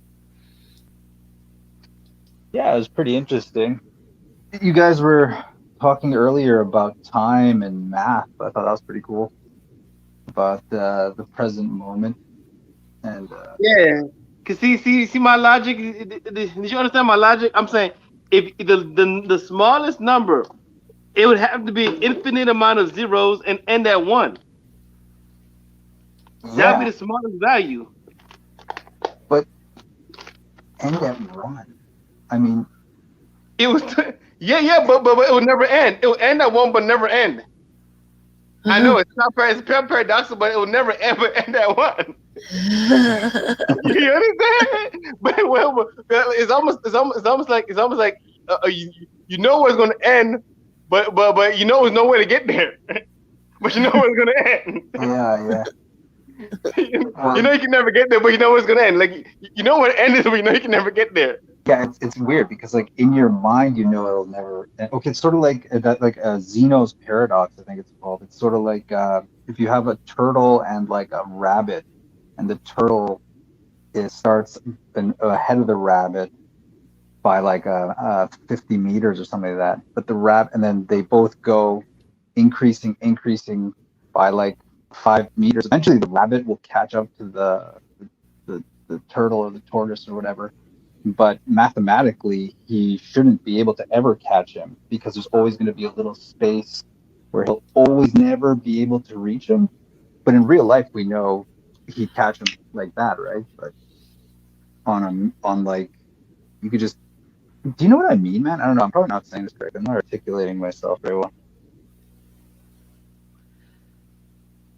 Maybe I could put a link in the chat. Hello? Yeah, no, I get it. It's like I don't know. It's like the ultimate like mind. I don't know. I just don't see Yeah. like if No, it's but infinite, then it shouldn't have an end or beginning. yeah. Well, yeah. Well, I think yeah, but like when you get into the present moment, well, actually, it's kind of weird because the present moment actually isn't like a lot of like I was listening to this Dharma talk, and he was saying the present moment is just like a frame of reference for practitioners. It's just a good place to be. It's the best place to be with your mind. But there's like verses in like the Dhammapada where it says it's like let go of the past, let go of the future, and let go of the present moment, and then uh, go across to the far shore. So it's like the present moment is just like all sorts of a reference, like a mind place for your mind to be, but it's not like the goal. I don't know. Mhm. No, hey, that makes sense, John. Because if all the detachment, if you're gonna be detached, you should even be detached to the present moment. You know, Exactly. Yeah. so that does make sense. It Yeah. So does you make like sense. you let go of even the present moment, even though the present moment is the place you want to be, because it's you know the only place like where life exists. That's why we focus on breathing. Actually, that's why there's such an emphasis on breathing, because breathing happens in the present moment. You know what I mean? Like you're not breathing in the past, you're not breathing in the future, you're breathing right now. And So that what Jeff was saying, and I didn't dispute that. But if I was going on the philosophical thing, like what is present? You know what I'm saying? Like how small? Like present is really an instant, but how small is an instant? a You know what I'm zeptosecond, I think that's like I think these physicists brought it down to something called a zeptosecond. It's like But a a zebra second, million. it'll be what? It'll be point zero zero zero, infinite zeros all the way Yeah, to one. yeah. You know it's No, it's one. not Yeah. infinite. It's not infinite. It's like down to Why like would it be infinite? So it's finite. So they broke it down. Yeah. Okay. Yeah, you're right. It's not infinite, but it will seem like it's almost like it's infinite zero. Hold on. It's hard to say it. Damn. it's just so fast. It's like you can't even No, but comprehend it. It's just like yeah, it's like yeah. So it'll be like infinite zeros. Look, it'll be no. It's not. What I'm trying to say, it'll be infinite zeros, but you know it's one. So it is a substance. It has one. You know it's going to end at one, but the amount of zeros you have to get to it are infinite. You know what I'm that's saying? yeah, that's like weird. That doesn't That's really the make instant. sense. That's what a real instant is. Well, man, If you I if mean you like, think about it. but some like I was reading also that like dudes who study black holes say like at the center of a black hole time stops. So it's like there's no time even. Like when you get close to a black hole. Have you ever seen the movie Interstellar? Is that the one? I think so. I, I just yeah, with the alien It's rock. really good. It's got Matthew McConaughey. It's with Matthew McConaughey, isn't it? I think with Anyway, it's the really good. But anyway, it's all about like black holes and stuff. And like the closer you get to a black hole, like time starts to bend and go slower. So like if you're like in the field of this black hole, you're gonna be what feels like 10 minutes for you might be like 20 years for somebody outside of that field. So it's like when you leave that field, you're still like young and they're old. So like time is like, and that's actually real. Like that actually happens. So like time dilates. We can warp time. Time can bend like a space. That's why it's called space time. So it's like time is not what we think it is. Time is like, I don't even know what the hell time is, but I don't even think it's linear. I think it's probably, you could like, I don't know, but I just don't think it's linear. Like how we experience time is probably just how our brains kind of make sense of it, but it's way more complex or bizarre than that. That movie's super good. You guys should watch it if you haven't seen it. I feel like I saw it, but I can't remember. I don't know. I'm bad for falling asleep during movies, so it's like I feel like I saw it, but I can't remember. But yeah, it's crazy. Like to think like it only exists now. Like and it's like one of those mind blowing moments. Yeah, yeah, like even what happened in the past, like whatever the Buddha did in the past happened now. Whatever was Yeah, gonna happen in the future happens now. Yeah, yeah, yeah. like Because it's how just the does that mind World War II is going concept. on right now? How Well, is it World War II is only going on right now? yeah, like it only exists when you access it. So like with the like Mr. Pelu said, like with the whole like wave function thing, like when it interacts with reality is when it exists. But see, all you saying is almost just like saying, okay, everything is possible, but it's almost like it's still so unprovable. So this all sound like quantum. It's like it's so unprovable. It's so unobservable, unprovable that it's like you can say anything. You might as well just say let's have an. It's almost like it's the study of imagination. And I think they What? have imagination doesn't mean to manifest. You know what I'm saying? No, the whole You just time somehow thing, like No, I the whole think time thing is quantum physics is that's like real. what look, we observe time in reality, no matter what. Like, when's the last time you went back in time? You never went back in time. You in this time. No, I but know you like time travel. you could go forward in time if you want, if you got close to the speed of light, or if you got close enough to a black hole, That's still you could. hypothetical, man. It's still No, no, no, hypothetical. no, I no, don't go no. prove This all is this stuff. proven. This is like scientific fact. That How did they prove it? How can you prove that? it's What instrument has gotten that Einstein's far? it has to do with Einstein's general relativity, or Einstein, one of his theories. And then it's proven, man. It's like time slows down near bigger bodies of mass because they warp the field so much that time also gets warped. So that's why at the center of a black hole, which is also, they think, is like an infinite mass, which also doesn't really make sense in your head. How does something have infinite mass? Also has the time disappears. Like if you start going super fast, time slows down. So like for a photon The black hole has traveling out of the a sun black hole has right a now, black hole has infinite mass. A black hole has infinite mass. yeah, that's at the center. Infinite, Apparently it has infinite mass. So yeah, like E infinite equals mass. mc Infinite. squared. Yeah. So light for a photon, if you were to be a photon, you wouldn't experience time essentially. That's, at least that's, I might be wrong. I've read that somewhere. So how does that, like, that's how Einstein, he's like, he ran these thought experiments in his head. He's like, what would it be like to travel what would I see if I was traveling at the speed of light? What would it be like? And he's like, well, then he came up with this E equals mc squared, and time would slow down. It's crazy. It's wild actually, like physics and all that crazy stuff. Yeah, It's because not, like but if it's not you, like speculation.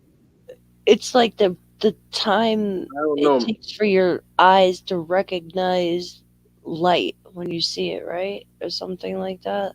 And then like that's how come there's like light years. Like it doesn't make like Yeah, like it's yeah, weird. like Light years, no, like no, no. Light Like years make what? sense. No, a light year makes sense. It's just the time of the light. That totally makes sense. It's how far light goes in a year. That makes yeah, but perfect sense. but when we look at the sun, like when we're looking at the sun, we're seeing the sun as it was 8 minutes ago. It takes like 8 or 7 minutes to get here. So that's not Mhm. what the sun actually looks like, you know, right now. It only looks like that. That's what it looked like 8 minutes ago. So there's like this delay between like what we're Yeah, Yeah. experiencing and that's how they and measure actual like how far reality. away stuff So is, like we planets super and far stuff. from the sun. How? Yeah, yeah. That means how far are we from the sun though? Oh, we're like Uh, millions of. I think it would take if we were. I was talking with my brother the other day actually. It would But take how like can a we get to? hundred. It would take us So, like but 120 years to drive there at going like 100 kilometers an hour or something like that. who's this? Something was similar to that. It'd take over a century to drive Machiavelli there. of the Dawn. Who's that?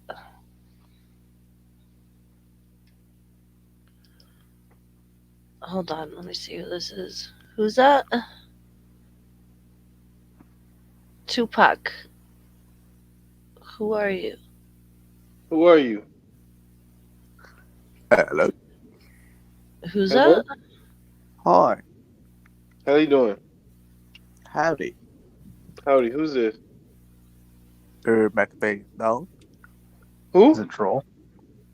Machiavelli dog. Yeah, it's a troll.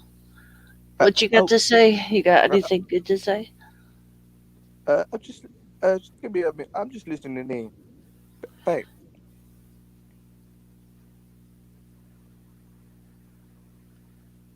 Yeah, Okay. we can't just put you on because people get porn bombed. You know, we have the issue with people porn bomb. We can't just put you in. Like, Yeah, who's so this? like you can listen in from the chat. So like you got anything to say or what's up? Yeah, I'm liking the stream. I'm just listening in. Okay, big up, bro. Thanks for listening. Yeah.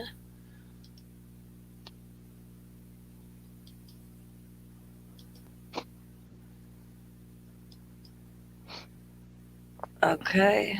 Um. Anywho, yeah, light years, huh? How about them light Yeah, no, it's years? crazy. It's still on you only, Jen. What's up? How about them Oh light yeah. It's still years? on you only. Yeah, it's still yeah. But yeah, no, yeah, it's weird. It's like time is not what we think it is. It's like everything almost. Fuck. Oh, my apologies. It's like It's like everything the is best not what that we we think it have is. to measure, but it's not that. It's still not that great. Like, Yeah.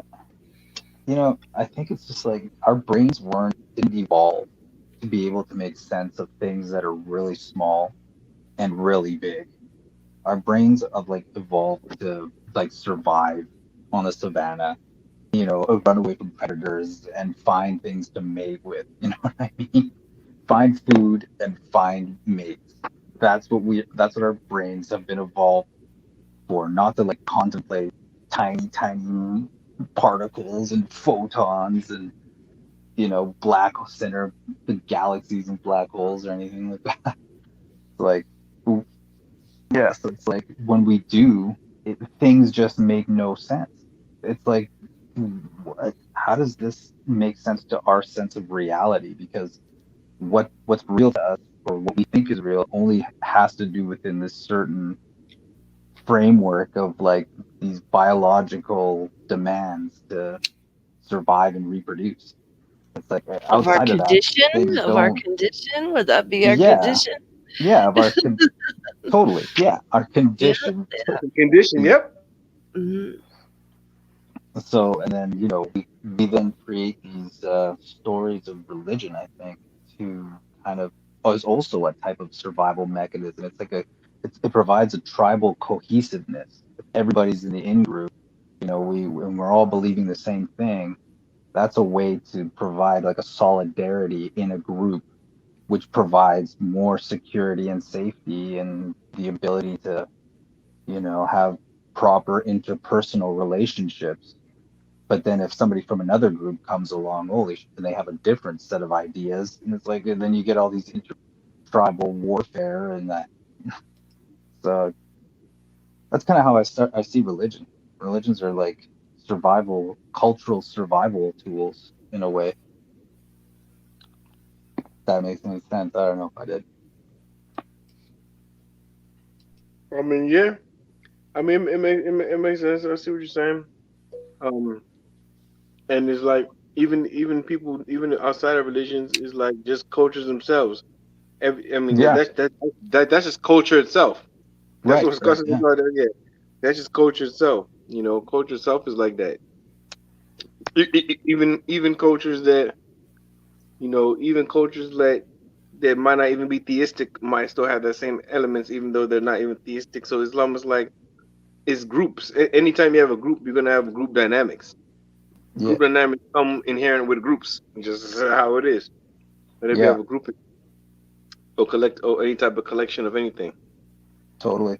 And I think, but that's the thing. I don't know how much you can separate religions from the culture. Like some people try and do that, but I mean, I think that's pretty hard. They're pretty intertwined. You know what I mean?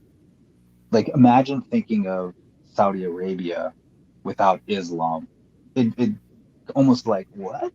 Or try and think of India without Hinduism, or Well, Tibet without Buddhism. It's like those things are so embedded in the culture, the society there. It's like you can't divorce the religion from the okay. society. Let me ask you this though. Can there be something called human culture? What do you mean by like just a universal? Yeah, human culture. Can humans have a culture? Well, yeah, I think we have lots of cultures, or I guess. No. Can humans have a culture? I don't mean different cultures. Can humans have a culture? Like, can there be a humanitarian culture? I don't know, man. I think we're pretty That's we're what we're doing in pretty this conversation. Our purpose is saying if there's such thing as humanitarian culture. That's our objectives. I mean, I would love to think yeah. that there And is. Like, I want to say that there is, but unfortunately, I'm not sure if there is. Does humanitarian culture, if there is to be humanitarian culture, how does it come about? Is it produced? Is it thought of? How does it come about? science, bruh. What, what about ethical humanitarian discourse? Yeah, Yeah. like I mean that's what goes like I like when I think of like where I think humanity should go, it's like Star Trek, man. I want to live in Star Trek, if that makes any sense. Where everybody like is just enlightened, like or somewhat enlightened, maybe not dharmically enlightened, but they're not. They put an end to war. They put an end to all like poverty and stuff like that. Now they're just Wait, they didn't. They were fighting. Mine wasn't Star Trek. This they fighting wasn't Star Trek. All they did in Star Trek was fight wars. well with All aliens they, though, all they did in Star Trek. That's literally but all they they did. weren't they yo, but they weren't starting the wars. The aliens were always starting wars with them. They were trying to just Supposedly, that's the propaganda. That's the story we got anyway. Like, Star Trek. Yeah. according to That those what is it aliens, we called? could have been some Yeah. colonizers or something. Yeah. Shit. But I mean, I would love to think that we But would get one day, like, to where there's an actual humanitarian culture. I think that's like what we need, right? yeah, like The goal should be. one culture though, like one culture. I don't know. No, not like one fluid culture. Like, I'd say like a overarching kind of like ultimate culture. Mm. Like, Yeah, it'll be Well, humanitarian culture. Humanitarian culture. Yep. We could have a humanitarian. It's not going to negate regional cultures, no, but it'll be humanitarian or tribal cultures. It's not tribes, but the Prophet would Muhammad. be like The above Quran. that. The Yeah. Quran says that God made tribes and nations so we should know each other. That's why He made it. He made us to know each other, but we're supposed to have a humanitarian culture too. yeah, but Yo, then I I think heard also that at the same that time, doesn't verse. it say that? Well, No, go I ahead. heard Sorry, sorry. that What he verse was. said? I heard that verse was only supposed. It was referring to the Muslims. It wasn't. No, that it Yeah. was like it was only referring to the It's tribe. no, it didn't say it don't it don't say that in the Quran when it say that it don't say I only made Muslim tribes and it never says I only made Muslim tribes. It said God made tribes so they could know each other, made tribes and nations so people could know each other. That's what it said. It doesn't say the Muslim nations could know each other. It didn't say that. Nope, it doesn't say that. That's a lie. Somebody That's a lie. definitely told That's me a that lie. before. That's a Somebody lie. definitely told me That's that the before. biggest I lie I've wish heard I in my could life. remember That's a lie. exactly who. That's a pure lie. I definitely heard that before. Yeah. And somebody definitely lied to you. That's what it is.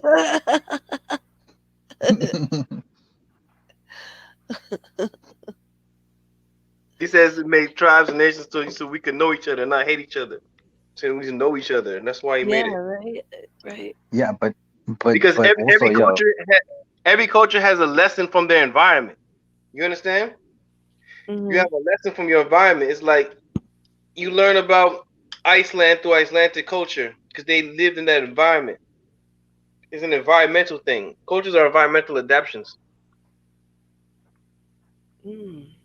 Right. Because they do go yo, by but like your how do you call it? Like your area, right? Your environment. Your Yeah. environment.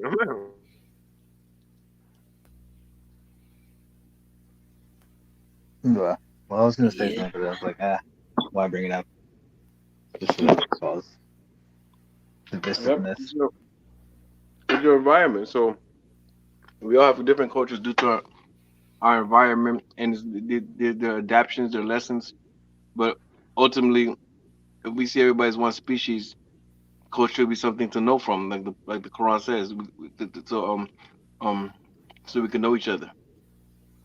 Well, I mean, You like know. a lot of Europeans actually, like I guess, well, for some reason, what you said made me think of like how like we actually humans have bred with Neanderthals, like in Europe especially. Like I probably like my family comes from Spain, or like I like half Hey, I'm hey, half Spanish. for the So I record, probably I have no Neanderthal DNA. I have zero Neanderthal DNA for the there record. you go. Well, I probably do, man. So I'm like part Neanderthal here. That's hilarious. But yeah, so it's like, well, were they humans or were they not humans? We're mating with them and we're having like viable offspring. Like the kids aren't like sterile, like a donkey, you know what I mean? Or a mule, I mean, like which is like a mix between like a horse and a donkey, isn't it? Not what a I, mule is? I, I think Neanderthals are Homo sapien are Homo sapien Neanderthalis. I think that they're Yeah, considered yeah. part of Homo sapien. So yeah, that's why you could breed it and not instead of regular offspring because they're Homo sapien Neanderthalis. But I mean, that Aren't means they they're finding close enough different to humans, though. types of like primates, like or whatever we are supposed to be? Yeah, all the time. I think they're finding like there's like like a whole bunch of different species of homin. I think it's hominid or hominid. I can't remember. It's either that. Hominid, I think. It's like so there's Homo neanderthal, No, Homo okay, sapiens. okay, no, no, it's like no Neanderthal is Homo sapien. It's Homo sapien Neanderthalis. I forgot what our Homo sapien is called. Right? There's Homo sapien Neanderthal. It's like there are subspecies of Homo sapiens. Homo sapien Neanderthalis is our species, our Homo sapien, whatever our Homo sapien, whatever we are. I think that they're talking about another one that is developed in Asia called Denisovians. Yeah, Yes, Denisovians. Yep, Denisovians. yep, That's yep. it. So and Yeah. those are three. Those are three Homo sapien like subspecies supposedly that I've heard of. I never heard of one. I mean, that are considered pure homo. That still would consider homo. Those are three Homo sapien subspecies they had. But like the sub-Saharan Africans are supposed to be the original Homo sapiens, and then once you go into Europe, once you leave sub-Saharan Africa, most almost everybody has trace DNA of Neanderthal at least, and now they're coming up with this Denisovian. I mean, I'm not up to date with the developments of Denisovian theory yet. Or Denisovian research yet. I know about it, but I'm not super up to date about it because I know because they've been talking because forever they've always known about the inmixing with Neanderthals forever, right? But now they're talking about Denisovians because growing up I didn't hear about Denisovians. I only started hearing about Denisovians like the last 10 years. But they probably knew about it before, but sometimes they started showing it on TV channels and stuff and on and on the educational videos, But it's probably the scientific world probably knew about it earlier, but that's when they came out to the layman world. Yeah. So like were those like what were those then? Like those are They're like humans, but they're not like exactly like a human. They're like humans, like they could mate with. They're like humans, but they're not like humans. It's like how Neanderthals are. They're like humans, but they're not humans. They're so like humans, how but they're many like years ago before how many years ago were they around? they were the same time as regular humans came up. So I, these I were I, think I, like I Adam think and Eve was like these peoples? No, I don't know. Okay, Adam and Eve is a mystical story, but if you want to look at the scientific stories, they're like, okay, the precursors to humans spread the world before modern humans did, and then it was like we all came from the same proto Homo sapiens, but the ones out of Africa evolve a little bit different. So that's why the Neanderthals evolve a little bit different than modern humans, but they weren't so separate that they weren't a whole different species. But they were like a subspecies. yeah. This was Yeah, basically they're what like our happened. Yeah, cousins. them. Like Yes, but it's still Homo sapien though. That's why you can still mate with them like normally. But they're a little bit different. It's close to almost what we would call race, but a little bit different. Because I mean, I don't know. I don't know. See, I'm getting tricky topics when you talk about that because then you got to talk about politics and biology together.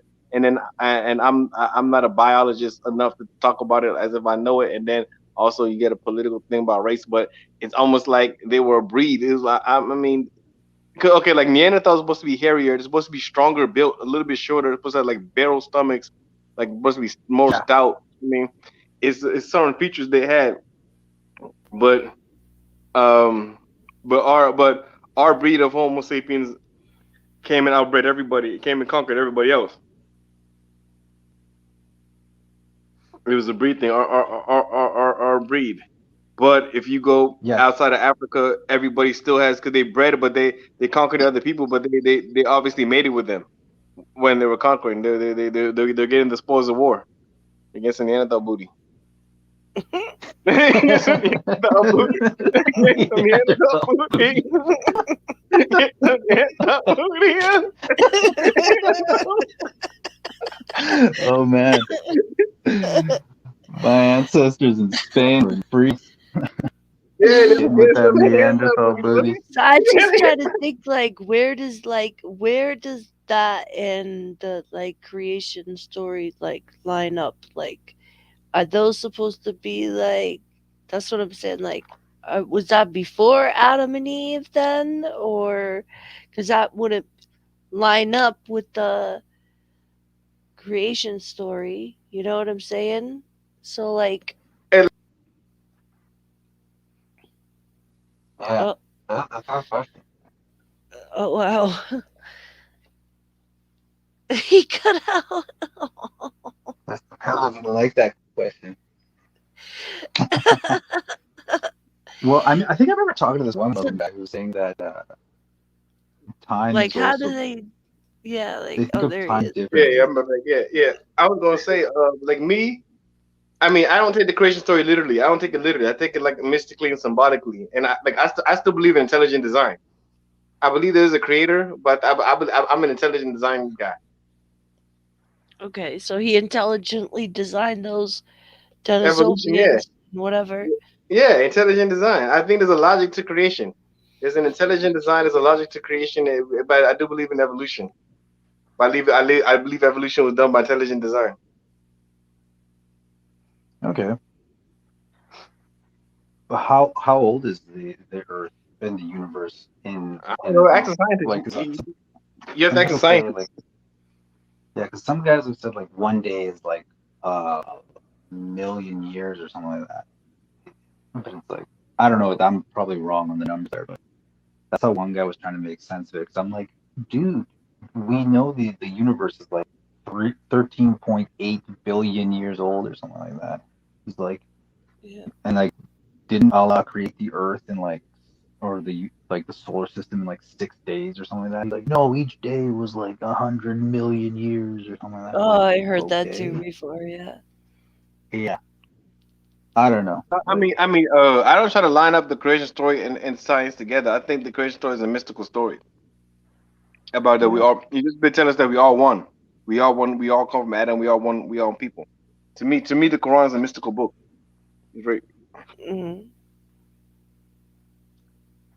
Hmm. all right, guys, I gotta go actually. Look forward to the next one. Yep. Thank Yeah, you. no doubt. Yeah, I think I'm gonna. It's probably a good place to cut it. Yeah. Yeah, it is. Yeah, no, it is. It is. Yeah, perfect. I didn't want to go past one anyway, but yeah, I could have stretched it to 130 if a lot of people came, but I didn't want to go past one. I didn't necessarily want to go past one anyway, unless a lot of people came on to come talk about. Yep. Yeah. All So right. All we right, Cool. can lock that guys, up. peace out. Thanks, Johnny. All Take right, peace care. out, Have a good Johnny. one. Yeah, All right, John. you too. See you guys.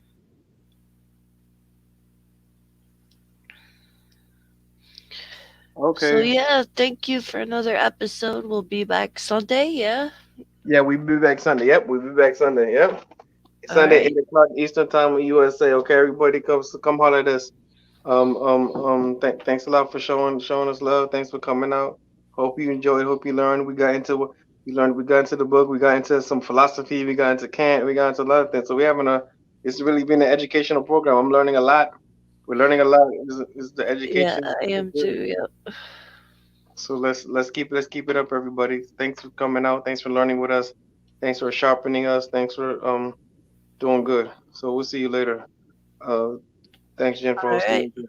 Yeah, no doubt. Thanks, man. Everyone have a good night. And thanks for coming through. We'll see you on Sunday. Pick up.